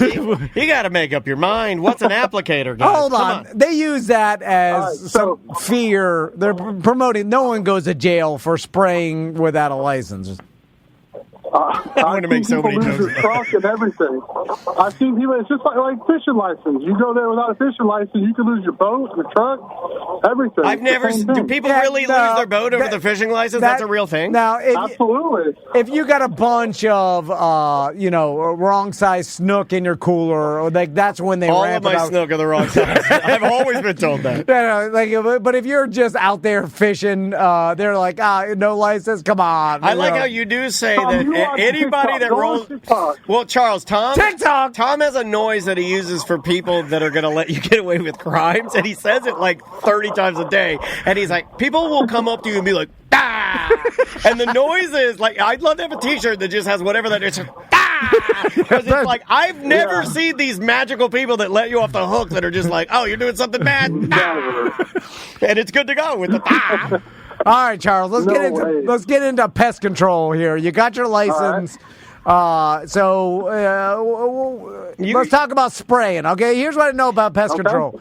You get in the house, right? You got some sort of canister with a spraying wand, but you got to put air in it to push out your spray. Yeah, you pump it a couple times. It's called a banshee. It's called a B&G, the one that you use in the house. A B&G. Right. So you walk Hold on a second. Yep. It doesn't have a technical name? What's the B and the G stand for? That's the name, the B&G. I don't believe that. So you walk around, then you spray the corners, you spray underneath the toilet. What are you spraying that? So when I go into the house, I try not to spray because it's bad. We don't want to keep just spraying randomly in people's houses. So what I do is outside. Outside. We got a extreme roach infestation. We need Charles out here. Over. What? Well, you switched the Bluetooth, Charles. You just get back on your GD phone. Yeah, we got an infestation over here. We're gonna need Charles over here. Let me switch back. I'm sorry. Bluetooth is the worst invention of the last 100 years. I hate it. Sound so bad. It's so terrible. It's like my wife switches over, and it takes I'm like, hello. Like it's long enough for you to die. Yeah. It's like a full 30 seconds. Yeah. You could already drown. And then my wife's like, oh, I'm sorry, I got into my car. And I go, well, now it sounds like you're in a GD hurricane, and I can't hear you screaming from far away. Then it starts cutting out. Then it could come back, and I'm like, should I say I didn't hear you? I don't want to hear about your day again. Is that better?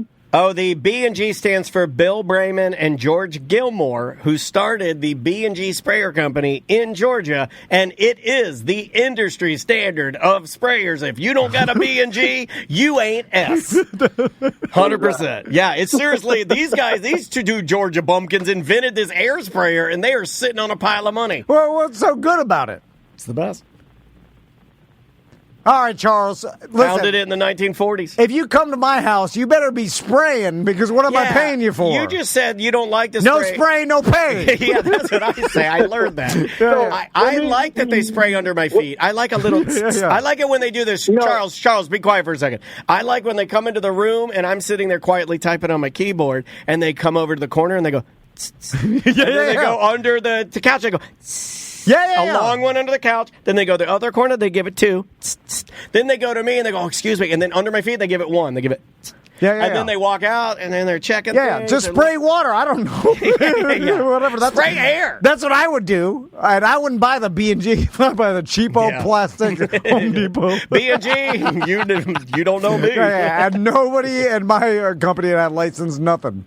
You just get homeless people. Just put some water in a bag and fling it around like it's holy water. I'll just get the people that sell flowers on the streets. I'm like, you want a job? Get in the back. Put this uniform on and spray this water on your old ladies' couches. How are you guys not the best thing on radio ever, dude? Like, how that's what I said. That's what I say while I'm spraying bugs. So funny. In the afternoons, I too do pest control in the afternoons. God. And every time I'm doing pest control for my second job to keep my house afloat, I think, man, we're the best thing on radio. God, I want to be a bug guy. That's right. That old right. If you don't know the reference, when Tom left the radio station. No, come on, stop. All right. Just petty enough to take us off the radio. So, all right, Charles, let's get back to spraying. So, what the hell are you spraying? For roaches? Like rats, they don't care about spray. The basics are this, real quick for you, Tom.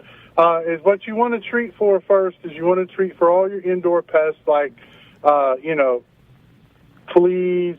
You want to treat for roaches, like not like what we treat for first is palmettos, those kind of things. American cockroaches are palmettos. A lot of people don't know that. We also treat with, specialty treatment is for German roaches, which is the worst of all roaches because they only come from people. You can't get them from outside. They don't come from outside. They only come from other people or packages that come to your house. And they are the worst of the worst because they reproduce every 21 days. Yeah. You'll have a batch of babies, and that's why you get infested with them. And you open a box from Amazon or one of the big companies, I'm not going to say all their names, but you get a box from somewhere, and you got some roaches. Because the eggs hatch, and then once they hatch, in 21 days, they're having babies again. So that you have to use a very expensive and a very timely process to get rid of them. You have to come every 7 days. But what I really wanted to talk to you guys about was mainly it's rodent season right now. With the cooler weather, these rodents are coming in houses looking to have their babies, and they get up in your attic, and it's very expensive to get them removed. It's better to do preventative maintenance first before they come in. And that goes for any pest control company will tell you the same thing. You can go and ask them, is that the rodents are going to get bad, especially with the cooler weather. So right. Against everything. I love that. Charles expected that. He's such a good sport. Charles knows. He's like, it's coming. He can feel the swell of the wave. It's like when the alarm goes off at the water park and you know the wave pool's starting. Yeah, that's a big pest penalty. You're reading off a brochure. But you never had an infestation like I did. See, I'm still paranoid. No, I had ticks in my old okay, that's pretty bad. Heroin Alley house. That trumps mine. I had rats, but I'll take rats over ticks. They were building some sort of something right in the woods. They're building one of these goddamn trampoline parks. In the Heroin Alley woods next to the baseball batting cages. They started stirring them up in there. Oh, God. And then we whacked a big nest. And then it pushed all the ticks across the Heroin Alley Canal. It was the great tick. They called it the Tixidus, I believe. And then it got on Lena, and then they were all in the damn house. It was the worst. It was gross. Did you ever get one on you? And then you can't spray for ticks because they're like spiders. How do you get rid of them? How do you get rid of ticks, Charles? Ticks, there's a product called Nygaard, and it gets rid of fleas, ticks, and all that kind of stuff. And what you do with it is you treat the baseboards of your carpet. You vacuum, then you spray, and then you vacuum and spray. And you also, if you have beds and those kind of things, you can treat them but it's worth it more. It's better. It's worth the risk just to throw the beds away in furniture, because once you have them, it is almost impossible to get rid of them. The same thing they're like bed bugs, pretty much. So is you can get rid of them, but it's real hard. So if I'm a cheapo, and my wife is, we got ticks, and she was like, well, we're not throwing out this Sleep Number bed that was $1 billion. So are we going to be just the tick family until the end of time? Or no, if you got ticks, you could throw your bed away. Because you'll get Lyme disease, Dan. That's no joke, and it'll make you real, real sick. A lot of celebrities have died from Lyme disease because of what it does to your, nervous system. It's real bad for you. No, I definitely don't want to get that. I had a tick on me when last time we were camping. I got one of them. So, Charles, let me ask you this. So, let's say I got the German roaches. My wife's buying all this eBay garbage or Amazon. Now, what's she putting on it? She's got poof. It's coming in the boxes. They infested my house, and they're in the walls. Now, you're just spraying the baseboards or whatever. How do you get in the walls? Well, what I do is unloosen the light sockets, and I put a powder in there that is called a Vert powder. And what it does is it basically they eat it and it gets rid of them. But the trick with it is you got to use another product that makes them to where they can't have babies anymore and reproduce. That's tiny the only condoms. way to get rid of. You know how hard it is to stuff your light sockets with tiny condoms? And then once you stuff the light sockets, the roaches are like, oh, wait, hold on. I think I might have a clip of one of the roaches. He's like, hey, man. Goddamn buttons won't work. Hey, man, hold on, let me see. Hey, there we go. Hey, man, I ain't wearing no goddamn Charles, shut the F up. Hey, man, I ain't wearing no goddamn condom, bitch. It feels different, man. I gotta feel the sides.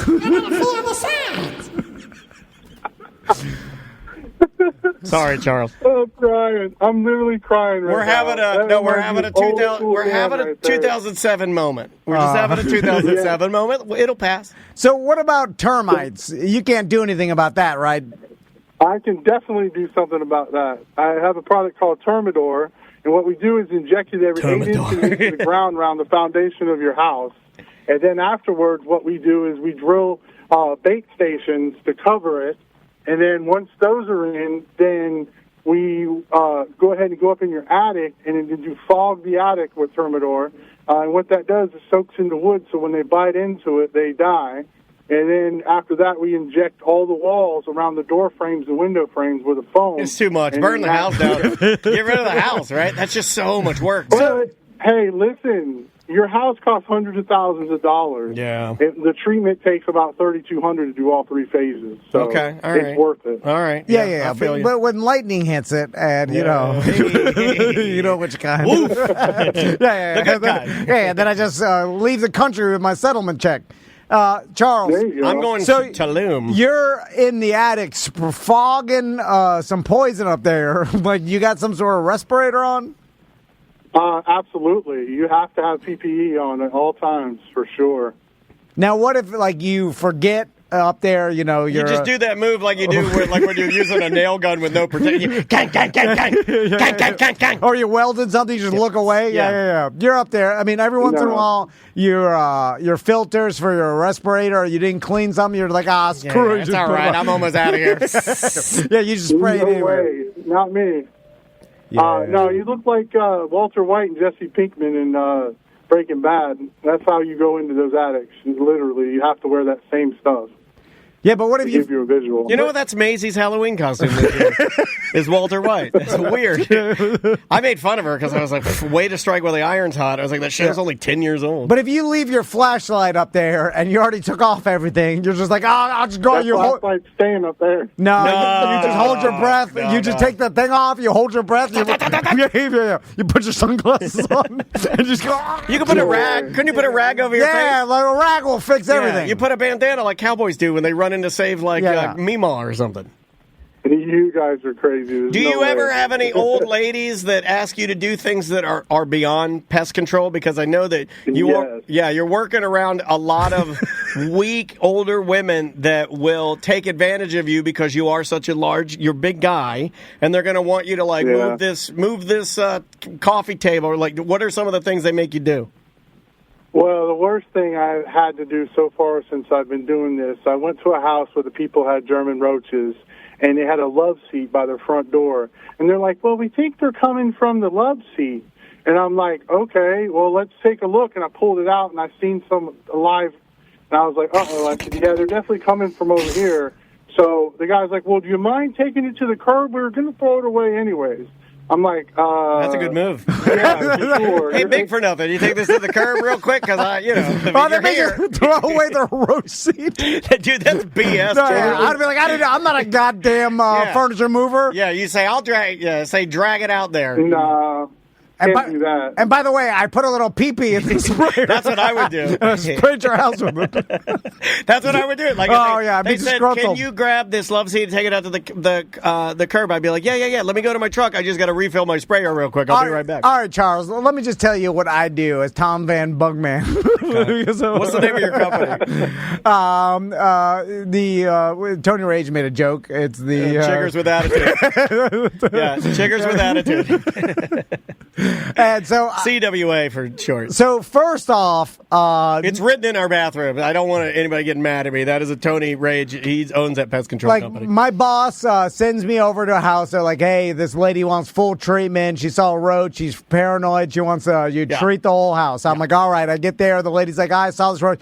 So then I'm like, all right, let me go treat the outside real quick. I walk out. I go to my truck. I listen to podcasts for. I get 12 minutes. I think you get a 12-minute. You can sit through a whole segment. Yeah. Fantasy footballers are pretty quick. You get through one full segment, 12 minutes. Yeah. Then I see her peeking out the window. I'm like, oh! And then you can hold your cell phone up like you're talking to dispatch. Yeah, I'm talking to the boss. Yeah. Then I go there and I spray by the window, and I'm like, look at her. And then I go inside, and then I'm like, all right, I'm gonna go and check everything and make sure we're all tight. And you got to make a lot of noises. I would. Like, if I'm checking the love seat, I'd be like, Yeah. All right. I walk into the one room. I'm just checking my fantasy football. Whatever. I'm not doing nothing. You got one earbud in if you're brave. You can run one. You can run one. Yeah. Every once in a while, I'll pretend to get some sort of call or I bring out the clipboard. And I'm like checking off. I swear to God, my wife's caught me with Pornhub open before, and I'll just hold my phone out like I'm taking measurements. I'm like, like I've got to eat like a ghost meter or something. Yeah. Then I'm like all set, and the lady's like, thank you very much, and then I hold my hand out for a tip. Yes. No one ever does that anymore. You're getting an old woman with no brassiere in her nightgown to tip you $20 for putting your pee-pee all around her house. See, no one holds their hand out for tips anymore, and I contend that loud. Well, I mean, who's saying? Last time I checked, you were your own man, Charles. This is America. Yeah, you're 6'5". Yeah. You're a 6'5" man. I don't think any. No, you're not going to get fired. No. Nobody. If I ask for a tip, if the lady says to my boss like he held his hand out, I'll be like, I wanted a high five, and I'm not racist. And I'm like, she's a goddamn liar, and she's a racist. Yeah, I say this racist liar is trying to F me. Yeah. And then I drive my work truck through the front of my work building. All right, Charles, how much do you make? Well, I mean, I don't make as much as I used to make, but I'm doing okay. I make, on an average, about $20 an hour. Right. No, that's pretty good. That's pretty good, man. Yeah, $20 an hour. Yeah, all right. Now, I'm gauging it off a 1990s rate, so I have no idea if $20 an hour is pretty good. But it sounds good. Yeah, it's pretty good. It sounds pretty good. And do you like what you do? You seem to enjoy it. I do enjoy it, Dan. I had a job working in a building working for an elevator company, and I couldn't sit still. I just couldn't sit there and do that. The problem with elevator companies, they drag you down.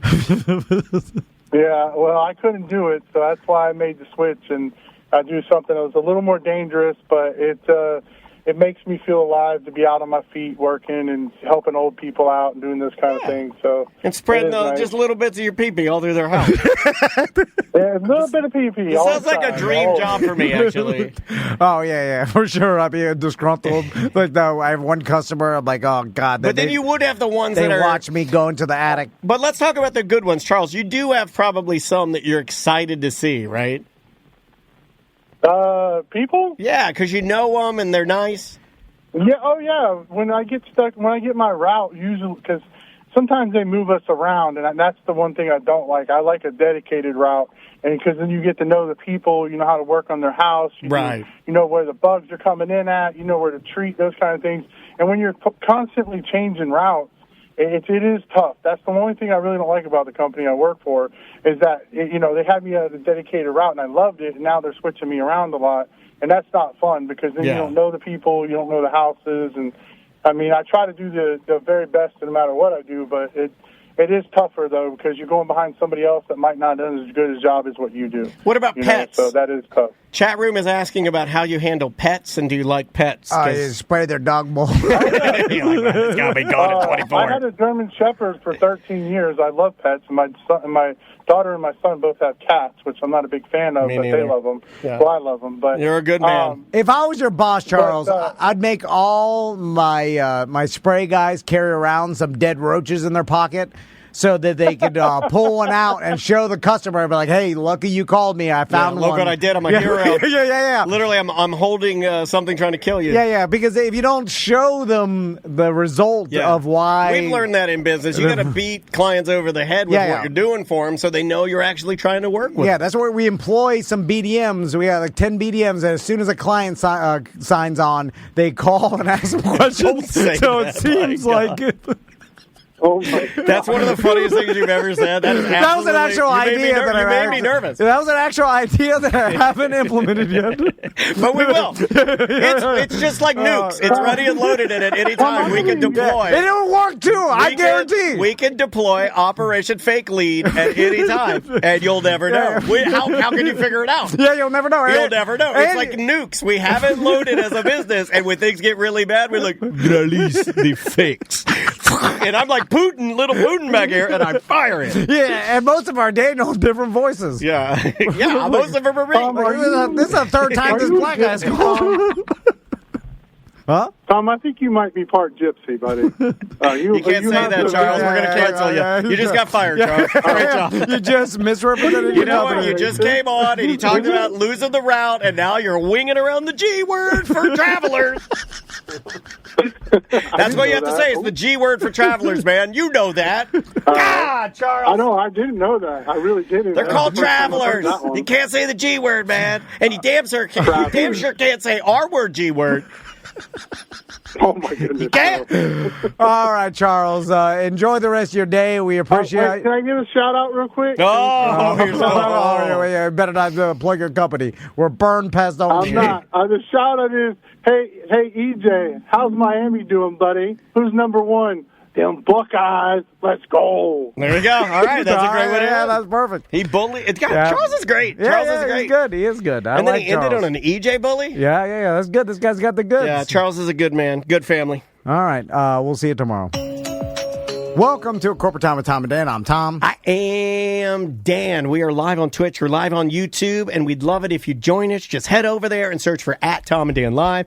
Like, subscribe, hit that alert button so when we post new videos, you are the first to see them. All right, I'm excited about this because the Orlando Science Center is opening up a new exhibit on November 1st. Okay. This Saturday. Yes, sir. And it's called To the Extreme, and it's about skateboarding and the science behind skateboarding. Yes, sir.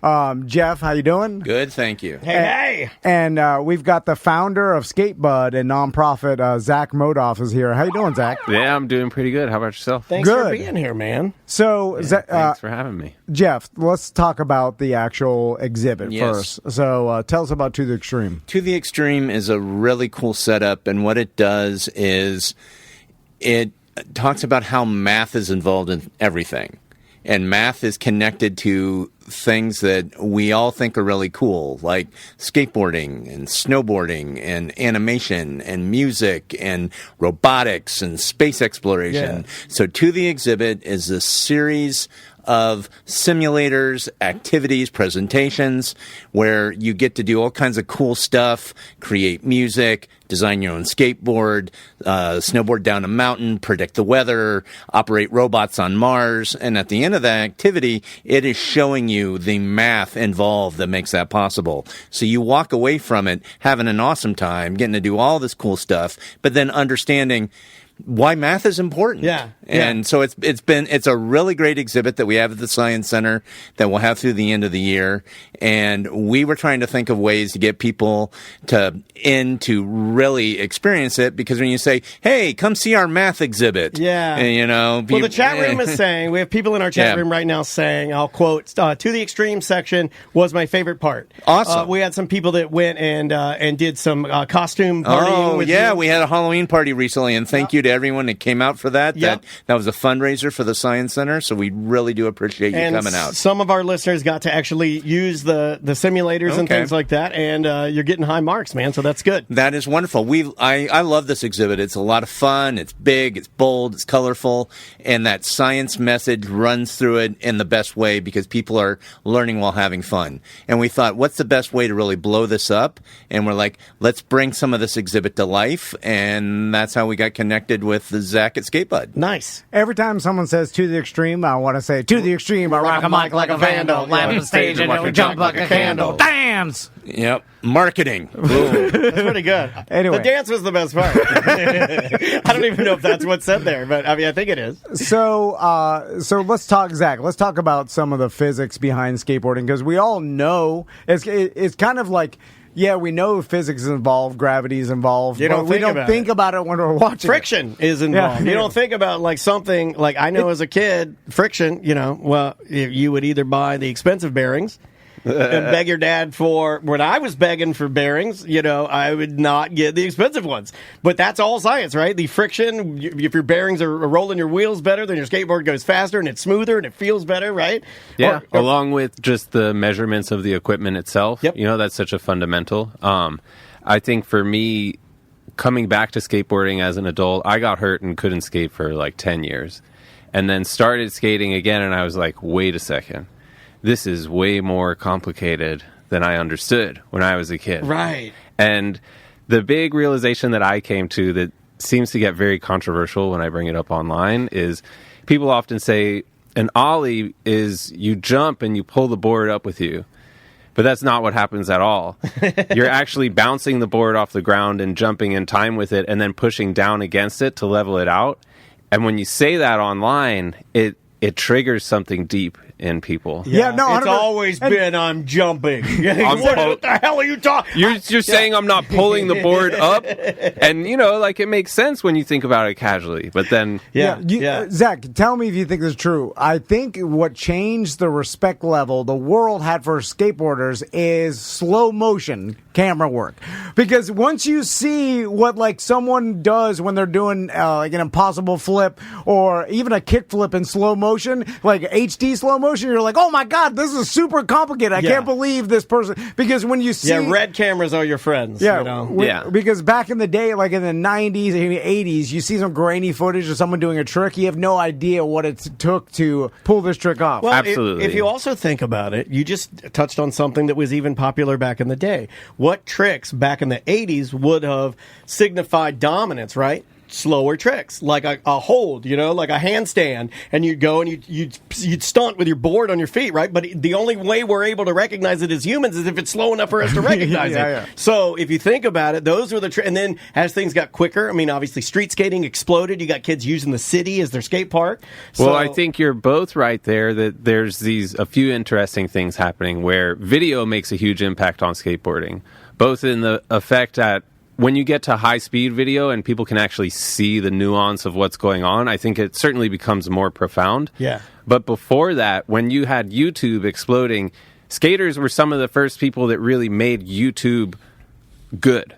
Yeah. Right? And that drove that. But before that, you go back and you think about the first wave of prosumer video equipment in the early 90s. Skaters are the ones that took that and made a global industry from small businesses, right? You're talking about cottage industries, folk are operating at a global scale. Yeah. And you also have those skaters at the same time in the early 90s going out and exploring the city in a way that wasn't common. People didn't go out and be like, we're going to go get some content over in this unknown portion of the county with our friends. But skaters did, right? Yeah. And then they shared those videos. They went around the world. There was all this stuff happening that was so profound. And now that I think the perspective of skateboarding has just been enriched. right? It's all these different and the Olympics, and people are seeing the effect that it has on maybe kids who come from difficult circumstances, right? And they might not be well served by traditional services. They really adapt to skateboarding in a productive way from a social services standpoint. So you get all these ways to see skateboarding and understand it that before it was just, it's bad kids, like doing bad stuff, destroying property, right? Let's talk about this, because the 2025 parent in me, I've got two sons, right? I would love for my sons to get into something as hard as skateboarding, because it's like jujitsu. You know, it's got that varying level to the degree you never master it, right? So you never master skateboarding. So you show me an accomplished skateboarder. I'll show you a person who doesn't give up. I'll show you an insane, hardworking grinder that gets obsessed. I see what you did there. With a goal and completing that goal, and they'll spend all day trying to complete this goal, grind it out over and over and over and over until they finally make it, all for nothing, really, just for their own personal sense of accomplishment. It's a trick for something called a trick. I would love for my sons to have an ounce of that grit, and then wanting to do something based on your own sense of accomplishment and something and in the way we look. I'm sure now parents are like, man, I'd love for my I was playing Roblox on their phone, like get out there, exercise, have like a goal to do, exactly. Go do some math on the streets. Back in 95. That's exactly what it is. Some dad in 95 were like, get a job. And I'm like, get a job. These people are working hard as hell. Like, I wish my sons worked this hard every day. And so I think that's a lot of it too. Like parents and people are looking at skateboarding for generally how hard it is, how much effort it takes to get good at, in this you've always said, and one of the things that I like the most, and you touched on it, was the determination, the stick-to-itiveness, for lack of a better term. My mom always said that. But I like watching those videos where you see the guy who's trying to ollie the staircase and land it in a way, that is perfect and good and smooth. And you see 75 times him not It'll be like day 4. Yeah. Day 4. This kid's been going back here 4 days in a row. But in a weird way, it's the same thing that scientists do when they're running the numbers 75 different times. 100%. Day 4, right? Human beings are about problem solving, right? And when we get into good loops of problem solving that give us good chemical rewards, we'll just go on forever. Yeah. And that's what skateboarding does. When you come to skateboarding at a younger age, as you're developing and looking at the world around you, at least this was my experience, and it holds true for millions of other people, it teaches you good processes for being dedicated, being self-actualized, not looking for an authority figure to tell you what to do next. If you complete a task, you say, was it done to my standards, or am I going to go back again and do it better? Self-policing. Right? All of those things are inherent in skateboard culture. And I think at a time when the rest of society was more organized and structured and limited, and going into the home meant you were being closed off from outside influence, skateboarding kind of jived with society in a different way. But now, when you're talking about you go into the home and kids are being susceptible to all sorts of influence that is not productive, and they're now in a circumstance where you have to incentivize good behaviors that will lead to a productive, long, healthy life, right? Where you're battling with the phone. The phone is giving them chemical rewards so quick and so easy. Oh, it's a main line. They love it. It's a main line, man. Right? Right into the eyes, right into the compete. brain. Yeah, Skating competes with that. It pushes back, and it's like, actually, this is cooler than just getting lost in the phone. Go do something really cool that you can then put in the phone and share with other people who do the same thing, and they'll be like, hey, let's meet up and go to this place you never heard of. Well, it's so much easier playing the video game, Zach, though. It's so hard, guys. Hot outside. It's hot outside. You're telling me I have to do this over and over, and I fall down sometimes? No. It is so much more rewarding, though, than the cheap. Absolutely. And the best tasting wines, what do they come from? Not like the richest, most rewarding soil. It's the most struggling grapevines that make the best tasting wines. So now we can all agree that we would all kill all the parents out there listening for our kids to be skateboarders. So we go, Zach, I'll pay you $5,000 if you can get my kids to get out of the house and He's not kidding. I mean, be careful, bro. I will go to the bank. What I do for work. He's not kidding. I will pay you cash. The government doesn't even have to be involved. He does run a nonprofit. Yeah. So. This could be an off-the-books donation to the nonprofit. If you could force them to get out there and skate. I mean, though. Anyway, so we all agree that we'd love for our kids to be involved. And let's talk about, like, the actual physics of, like, in this exhibit and your nonprofit. And, like, let's start with there. How'd you start the skate bud? So, I have one of those, I'd say now it's a typical internet story where I had a tough childhood. My dad was a criminal defense attorney, brought a lot of violence into our household. My parents are addicts, and they didn't set the proper boundaries for me to grow up and have a safe childhood. And by the time I was 13, I was already very interested in committing crimes for fun, because that's what kids were doing down in South Florida in the early 90s. I grew up in South Florida. Okay. He was a South Florida crime kid, too. There you go. I went to Killian. I grew up in Kendall. All right. I was a DeLand hillbilly kid. We probably passed each other doing crime. What if you guys, oh my God, what if you were doing crime on one side of the street and he's doing crime on the other side? My dad died when I was 10 years old, so I just went to do crime. Because I was like, I'm on the Miami streets. I grew up in a hillbilly Christian household, and my parents died early. But so, and I'm sure that's a movie right there. Your criminal defense attorney dad has a son that's out there doing crime. Well, I think that was just normal, right? If you were down there and you were a young person and you weren't involved in something organized and you just didn't fit in, then what did you do? You go and you run around with your friends, and very early on you get in trouble for something, and then you associate trouble and fun. And then it's, by the time you know it, you're hanging out with kids who are breaking into cars and stealing guns to sell at school, right? Oh wow, you're advanced. I mean, this guy's just tooting a little bit behind a dumpster. Yeah. This guy's having a cigarette. They spray paint a little bit. I was just hanging out the science. I can't contribute here. Jeff is totally. I was in the suburbs and playing was at the science motivated center. young man.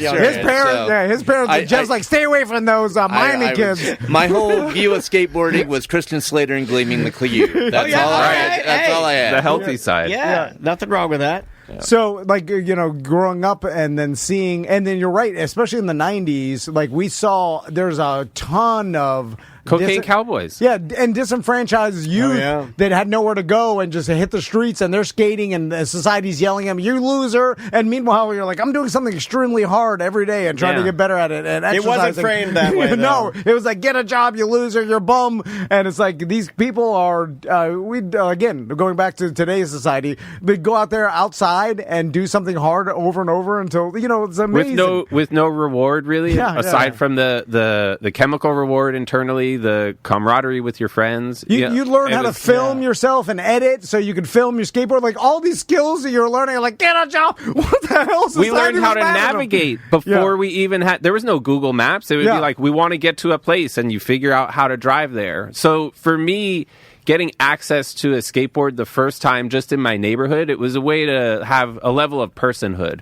And, like, I was just so... Independence. I was so infatuated with being able to get these magazines and learn ideas from people that weren't approved by anyone around me. Thrasher or Transworld? All of it. Thrasher, Transworld, Big Brother. Yeah. I wanted... If there was skateboard media, I wanted to consume That's how I was. I had no allegiance to surfer or surfing or anything. I wanted all of them, man. Give me all the magazines. You know how hard it was to learn how to video edit in the 90s? There was we had to read, like... There was no, you'd have to the library figure it out. Didn't have it. You have to put 2 VCRs together through your camera, one at a time. Yeah, and you'd have to be careful because one slip of the finger, maybe you recorded, or you recorded over your footage. I remember pause play, start all over. It's amazing these kids learned how to video edit without any internet telling them, and they just figured it out over months, and they share problem solving. Problem solving. You're just all right. I'll try it again. I've never really thought about the parallels between modern day experiments and just learning a trick. I've never thought about that. Try it again. Yeah. And that's where,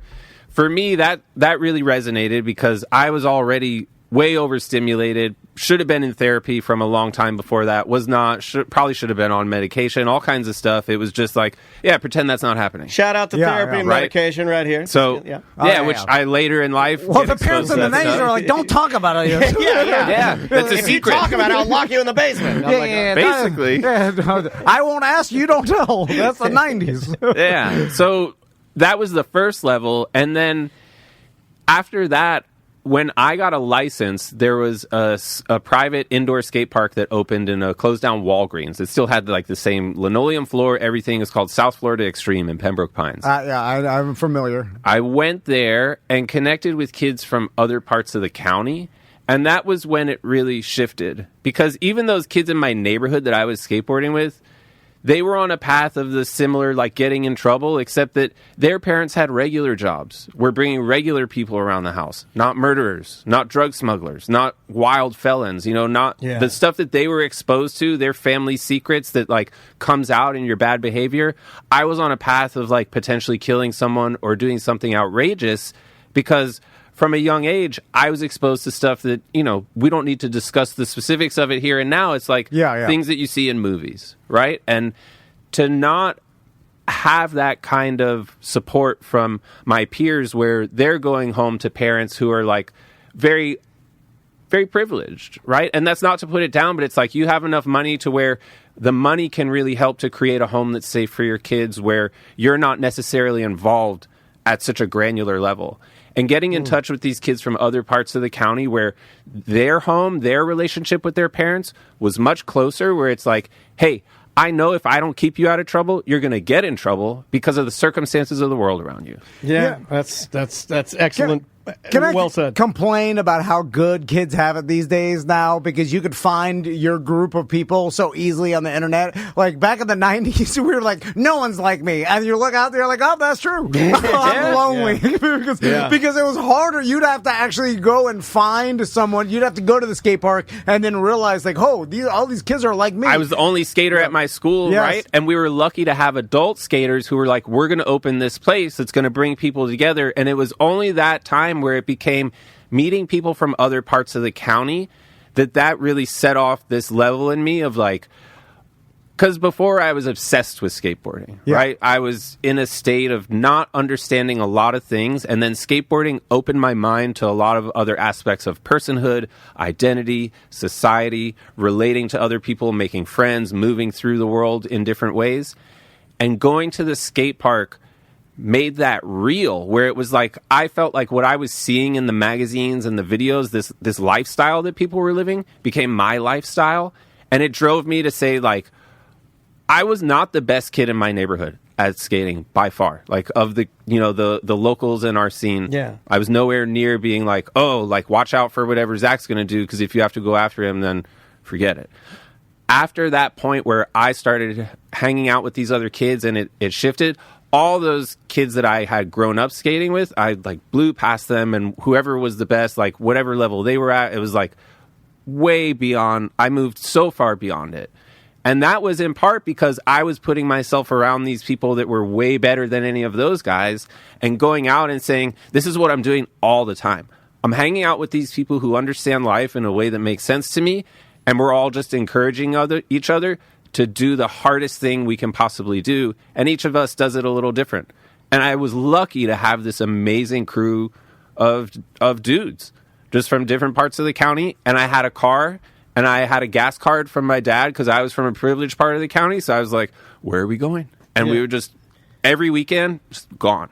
How interesting is it, Zach, that you are doing something that every parent would want their kid to do, which is surround themselves with other people that are better than you at something you want to get good at. So then they encourage you. You rise to their level. It's kind of what Maisie does at dance. It's everything. It's what everybody wants for everybody. Like, it's like it's a insane life lesson to learn that is so valuable. And you learn to skateboarding at a time where people weren't even looking at it like this. It's crazy. And what's really shocking is that right now government really understands that, right? Because the things that government is being tasked to deliver, or institutions like the Science Center are being tasked to deliver, they're seeing that it's not me, right? Like, I didn't come up with that. That's skateboard culture.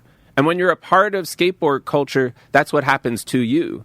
You get mentorship, you get guidance, you connect with people who aren't from your immediate circle, you connect with people who expand your idea of the world, you connect with ideas and things in this context, right? Where it's not just abstract in a book, this thing unto itself. It's these group of people you share a lifestyle with are sharing guidance and information.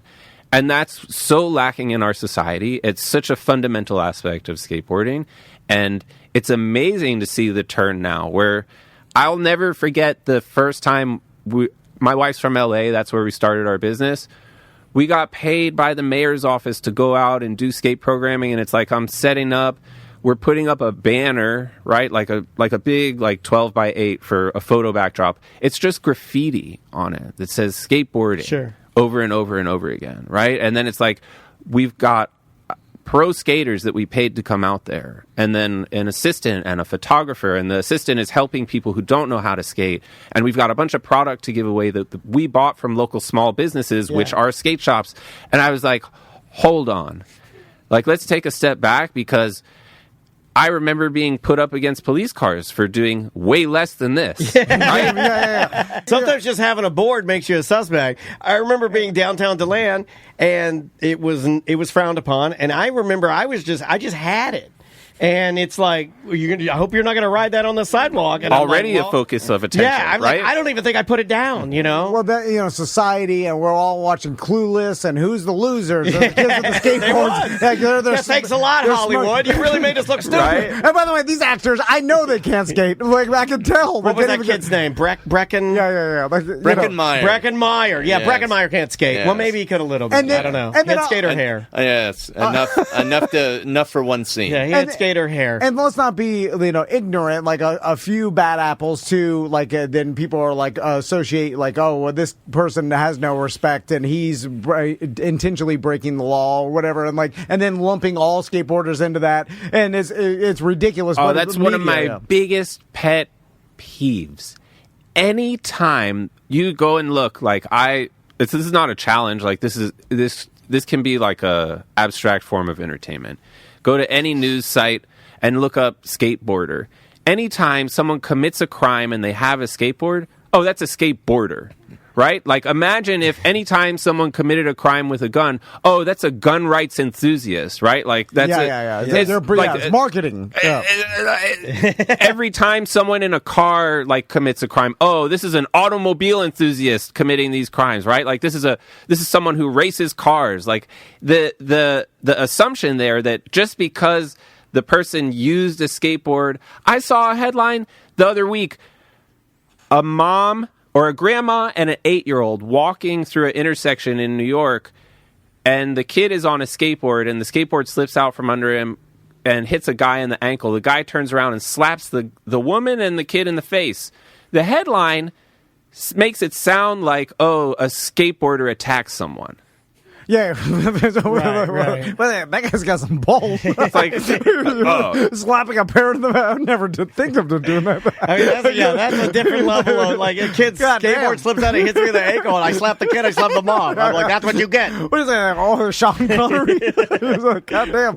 Whopper Jr. Yeah, but you're right. I think nowadays in 2025, a lot of that stigma's gone, and then all of us as parents, anything to get the kids off the screens and get out there and do some exercise, learn some physics at the Science Center, surround themselves with positive people that want to make you better, and then it all goes into any of these, anything can be done in a positive, healthy way that makes you a better person, and skateboarding for sure is one of those things. And I would say on the top of a list of things you could do to make yourself a better person, because any skateboarder I know, I'm like, God, that guy's got grit and he is determined and he is doing something physical all the time. There's so many benefits to it.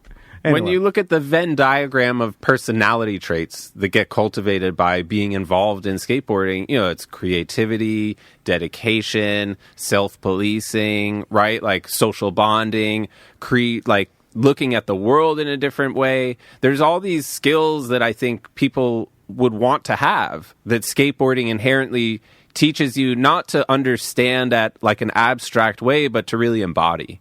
And I think one of the things that I really liked about the exhibit is that it takes that and it describes it from the math side and from the science side. And it says, okay, here's how these different size components affect how the board works, right? And when you take a step back and you think about that, when you go to try skateboarding and you're going to decide whether or not it's for you, and are you going to get hooked in, and are you going to really wind up in these productive chemical loops of problem solving, it comes down to, do you have the right equipment?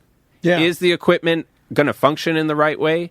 Because if you're trying to do these very precise, nuanced motions that cause the board to react in a way that's super duper controlled, you can't be off by more than a fraction of a millimeter, right? You have to really understand it, and you don't necessarily get that when you come into it without the prompting of math. And the exhibit can be so great where it can just raise that level of awareness.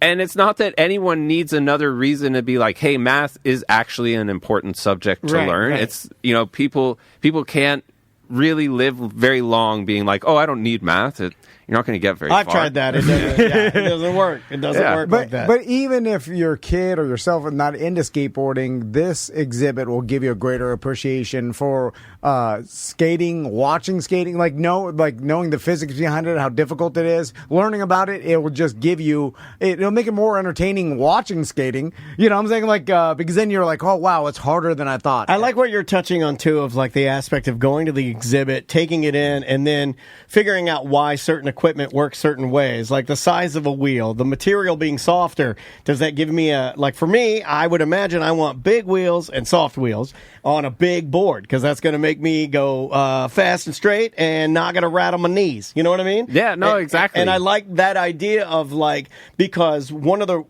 the areas where I kind of blossomed as a musician is when I started getting into the physics and the actual science of how my drums sounded, how to tune them correctly, the tension, you know what I mean? Having control, right? It unlocks a whole different world when you know why your board works, and then you can diagnose problems with your board. You can figure out, like you said, do you want to go faster? Well, you need to use these. If you want to go maybe slower, you want to use these. Maybe your board's not the right size. Maybe the pitch of the size of your board is wrong. I don't know. Skating is a giant game of control, right? It's about having control over myself and control over the board in a way that I'm getting super focused and then giving myself a chemical reward.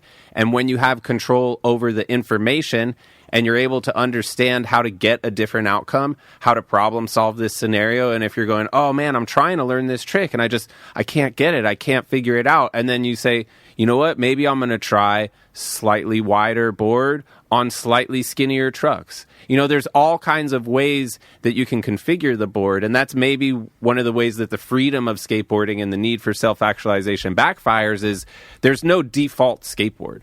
You can go into a shop and pick all the different components. Yeah. And sometimes, skaters in an effort to not be prescriptive on other people can fail to provide good advice, right?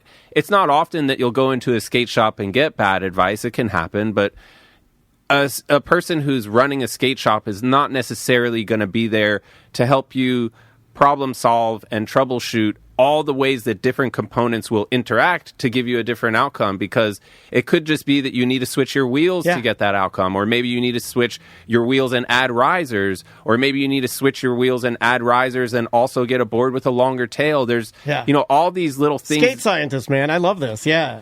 It's it actually is exciting. That unlocked a lot of stuff for me when I was skating. I remember, because I'm 49. What unlocked for me is when the mini boards came out. I had a Psycho Stick Mini, and it got stolen, but that board felt so much better. I'm a little guy, so this board, I was like, dude, this thing is so much more controllable than before that I had a big full-size Gator board. Yeah, but shaped like a fish. That's how old this guy is. Gator board, the one that was and said Gator in the center, and it was big and ginormous, and I'm like little bitty guy. When I got that little Psycho Stick, I was like, oh, this thing rules, man. Why are you shaping like a fish? Well, it's that's the wheelbase, right? The amount of most people know, right? You look at the top of a skateboard and you can see the 8 bolts, 4 in the back and 4 in the front. That space in between is the wheelbase. And depending on how tall you are and how long your legs are, that affects how big your wheelbase should be. Because everything that you're doing is essentially within that space. And once you're going too far out of that space, you don't have the correct control. Or if you can't effectively operate within that space to create the right leverage, the tricks won't work. And now for little kids, when they're starting, there's all kinds of different sizes and scales of boards, and there's all kinds of information on the internet that tells you, like, hey, if you're under this size, you want to have a board that's under this height. Like, we get the proper size boards from the company that we work with, Sidewalk Skateboard Distribution. They have a brand called Push, where it's all these different scales of boards for the smallest kids, right? Up to, like, okay, you're a teenager, but they have a whole brand now that's just dedicated to people being. What if you're like Shaquille O'Neal? Did they make a jumbo board? Probably is hard to find. No, and now that's the other thing too. So, like Cordano Russell, a Canadian, he's from the Canadian skate team, Olympic team. He was working with Paul Schmidt, who's the Floridian who created the contemporary skateboard shape, engineered it, plus the manufacturing process. They worked together to make a stronger board for Cordano because he's like 6'5", 250 pounds. So he's breaking boards like this guy's Dak Prescott. Jeez. Good God. Skateboard LeBron. Yeah, he's a big dude, you know? So they figured out a way to make boards that are way stronger where it's about, I think it might be an 8-ply board. It could be a 7-ply board. But it was mostly about changing 2 or 3 of the plies within the board to where it's like, I think 2 of them are hemp or something. And it's like where they're placed and the angle of the grain. There's the level of engineering in the contemporary skateboard is like we all thought it had been pushed to the max, but then this need for Cordano and his bigger body took it to an even crazier place. There's a new one I don't even know if you know about, and I don't want to run out of time here, but in South Korea, I pulled the story to talk about for something science, but there is a South Korean scientist that has figured out, and they think skateboarding will be one of the first places this will be used. He's figured out how to treat wood and cellularly change it so it is over 100 times stronger than the actual wood. Oh, really? He treats it with chemicals, and it takes so it's still wood, but whatever chemicals he treats it with, it changes the cellular makeup of the wood into a much stronger, different bond, and it makes the wood, it looks exactly the same, but it makes the wood 100 times stronger. And in some cases, they said that this wood will rival steel in how strong it is. Whoa. Which may not be good because maybe it doesn't flex. Maybe it doesn't vibrate. And that's a big part of it. I know from a lot of stuff Paul has said. It's that it's not just that it's strong, it's the way it bends. Because a lot of what we expect from the contemporary skateboard is that springiness and the bounce. Right? The ability to bounce off the ground. You don't have that. It's like drumsticks when they started, not to go back to drumming, but these are like only 2 things I know. There's a company called ProMark, and they make drumsticks. And they started making these oak drumsticks. And they feel great. They're really heavy. But man, when you hit a rim shot with one of them, that thing is going to rock your damn wrist. I mean, it hurts, because it doesn't have the flex of like a Vic Firth, of like a Hickory or something like that. It's a little too, to me, it sounds great, feels great. But man, when you hit a rim shot, it's not a pleasing feeling. It's not, and imagine your knees landed on this treated wood. But they thought maybe that you could use this wood for like skateboarding or for like making wooden bicycles. Paul would know. If anyone knows, it would be Paul. That's cool. So Zach, I got a question for you. So it just like obviously the internet and social media helps market skateboarding, right? But it also hurts it, I think. Yeah. And in a way that like kids are being exposed to the best tricks in the world and montages of them and tricks that it took someone, a decade to learn. And then we're just seeing it in a montage of 30 different times. It took like collectively hundreds of years for these people's lives to learn these. And then so when the kids start, and then there's hard to even... It's discouraging. Ride on the board. And then like ollie, it takes so long that they get discouraged so fast because they're like, I can't do this. This is impossible. Yeah, how do you combat that? Getting it out of context is certainly... it's not productive, right? When you're experiencing skateboarding in the context of skateboard culture, that's productive. Not only because you have someone explaining to you, that person worked for years on that 2-minute video part, but also one of the things I've realized through our nonprofit is when people try to skateboard the first time and they do it on their own without other skaters around them, that's the people that get hurt. Because you're used to walking and using friction in a way to control yourself, and the skateboard takes all that friction away. It causes you to move instead of like front to back, side to side. So it's also a kind of muscular awareness that we don't engage in to move our bodies. So someone will go to stand on a skateboard and think that they're going to catch themselves when they start falling, and then they actually fall worse because it's not the predicted outcome with how they relate to friction. So there are so many downsides to getting exposed to the pinnacle of skateboarding without being somewhere in the context of a skateboarder that you can turn to for some insight. And I think that's what made it great, and it was automatic in the time when I found it. And that's one of the things that the industry struggles with, and I think skateboard communities are struggling with, skate shops are struggling with. People will go, they see it online, and then they buy it on Amazon, and it didn't get to be this great thing because people were buying it in big box stores. It got to be this great thing because everyone who participated in it bought their first skateboard at a small business that was owned by a skateboarder, right? And I think it's not that we can't have that, and technology creates all kinds of productive ways to do that. It's just that in the skateboard industry, there's never been a technology impetus. And on the technology side, there's never been any kind of good alignment with skateboard culture. And that's one of the things that I work hardest on through our work with government is to just say, if anyone can correct this, it's government, it's institutions like the Science Center. When we're at this moment where skateboarding is being brought in and people are seeing it at a huge scale, if we keep it accurate to the cultural standards, we'll continue to get the benefits that we've got, right? But what I tell people is everyone used to enter through the skate shop. Now they enter through Amazon, right?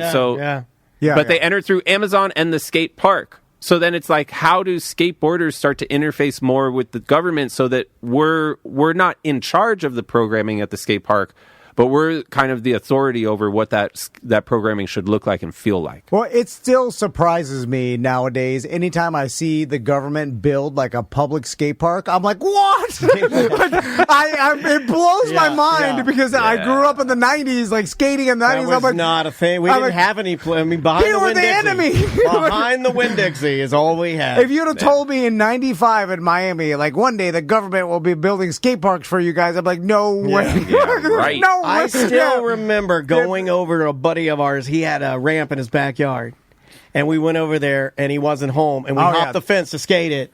And, anytime the parents the were neighbors cool, called the cops? They came home, and that kid, he was going to get me good, man. We got out of there so fast. Okay. When the dad, and it was like, I don't skate enough. I don't skate fast enough to get away from this kid. I'm going to have to hold my board and run for it. We grew up, like, the dad building the half pipe for their son. That was King Dad. That was King Dad. But every once in a while, you get some anomaly. Be like, what? Your dad built you a half pipe? No, that was this kid. You'd be like, oh my God, I can't believe he even let you skate. You know why it was, though? It was kind of what you're saying. It was because Dad skated. Or Dad surfed. It had to be adjacent. You weren't going to get just rando business dads. Like, I'm going to build you a skate park. Good idea. That ain't going to happen. Okay, you grew up in Miami. We used to go out to 3 lakes, and they built a half pipe in the woods, and it would be in a dangerous... Yes, that was the thing. Put a tarp on it. Building a half pipe in the woods, and then you'd skate on it, and it would be all like splinter crazy. Like it was just open to elements, but that's where you'd have to go to the woods to skate. I feel like every community had some mythic half pipe. Yes, in the woods.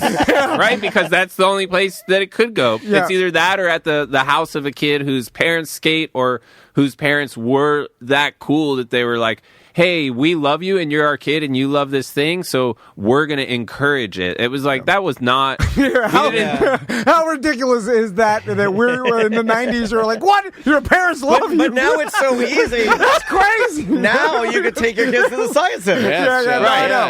The easiest thing you can do. And that's the cool part about being at the Science Center, because we can show the science and everything, and we are so psyched to work with Zach and Galactic G. So we want everyone to come out this Saturday, November 1st, so you can meet Zach, some skaters from Galactic G. Galactic G's been doing it in our city for a very long time. 29 years. Big love running to skate Galactic shop G. in Florida. I've bought shoes from there because I don't skate anymore. But let's just say, those guys are doing it right. And not only that, rest in peace to Ken, the owner. He just passed away. He made Galactic G into a place that embodied that idea of skate culture. 100%. We're mentoring young people. We're making it welcoming and accepting. Like, people are going to say you're a bad person, you're a POS. You come over here and we treat you like a good person until you give us reason to believe otherwise. True. Like, and that's what's so great about skateboard culture when it is embodied by someone who runs a small business like Ken, when that becomes your skateboard experience. And that's why I feel so fortunate to be able to go out to the Science Center, and they're not just like, hey, some rando person pop in, right? They're putting on this exhibit that's going to bring people out to have an interaction with skateboarding, and Galactic G is a part of that, right? Like, that's awesome. The people that you're going to see skateboarding out front, they're not just whatever skaters, they're people who are involved in making this skate community what it is. That's here like in town. our community skate shop, I feel like. Absolutely. You know, like, 100%. Yeah, that's as neighborhood as it gets. And working with OSC, I mean, that's pretty awesome. Well, again, To the Extreme, it's an exhibit open. I almost did it. Again. November 1st, 11 a.m. to 4 p.m. Become a member of the Science Center. Yeah. And you learn about things before other people. Yep. You know, you get discounts when special things arise, and you're going to need it. One day you're going to have nothing to do, and you're going to want to pop by the Science Center. Yeah, and check out Man, if you got a kid and you're not going to the Science Center, you're messing up. No, I've been taking my sons years since they were born. I've been taking my sons to the Science Center. Because listen, I normally, right, like, you got to do the activity and the food. But every time I'm like, all right, that's all in one. I can go down to Four Roots, and it's going to be a nutritious, balanced meal. I don't have to say, oh, I'm going to eat something that then I'm going to later be like, all right, I got to just go to sleep. The cafe at the bottom of the Science Center is really good. We should touch on that more, Jeff. Yeah, we probably should. Yeah. John Rivers from Four Rivers opened the Four Roots Cafe down in the first floor of the Science Center. That is fed through his Four Roots Foundation and his Four Roots Farm campus.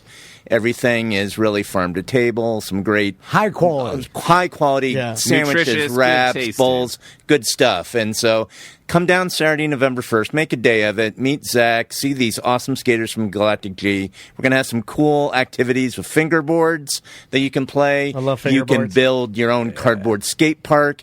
Check out To the Extreme, the exhibit. It's going to be a really awesome day this coming Saturday, November 1st. Awesome. OSC.org. Just become a member. That's the easiest. Yeah, Zach, thanks so much for coming. Pleasure meeting you. Thank you so much. You gave us some stickers and some skateboard books. Thank you so much, man. Pleasure meeting you. Of course. Thanks for having me. Anytime, man. Yeah, no, we appreciate it, and we will see you on tomorrow.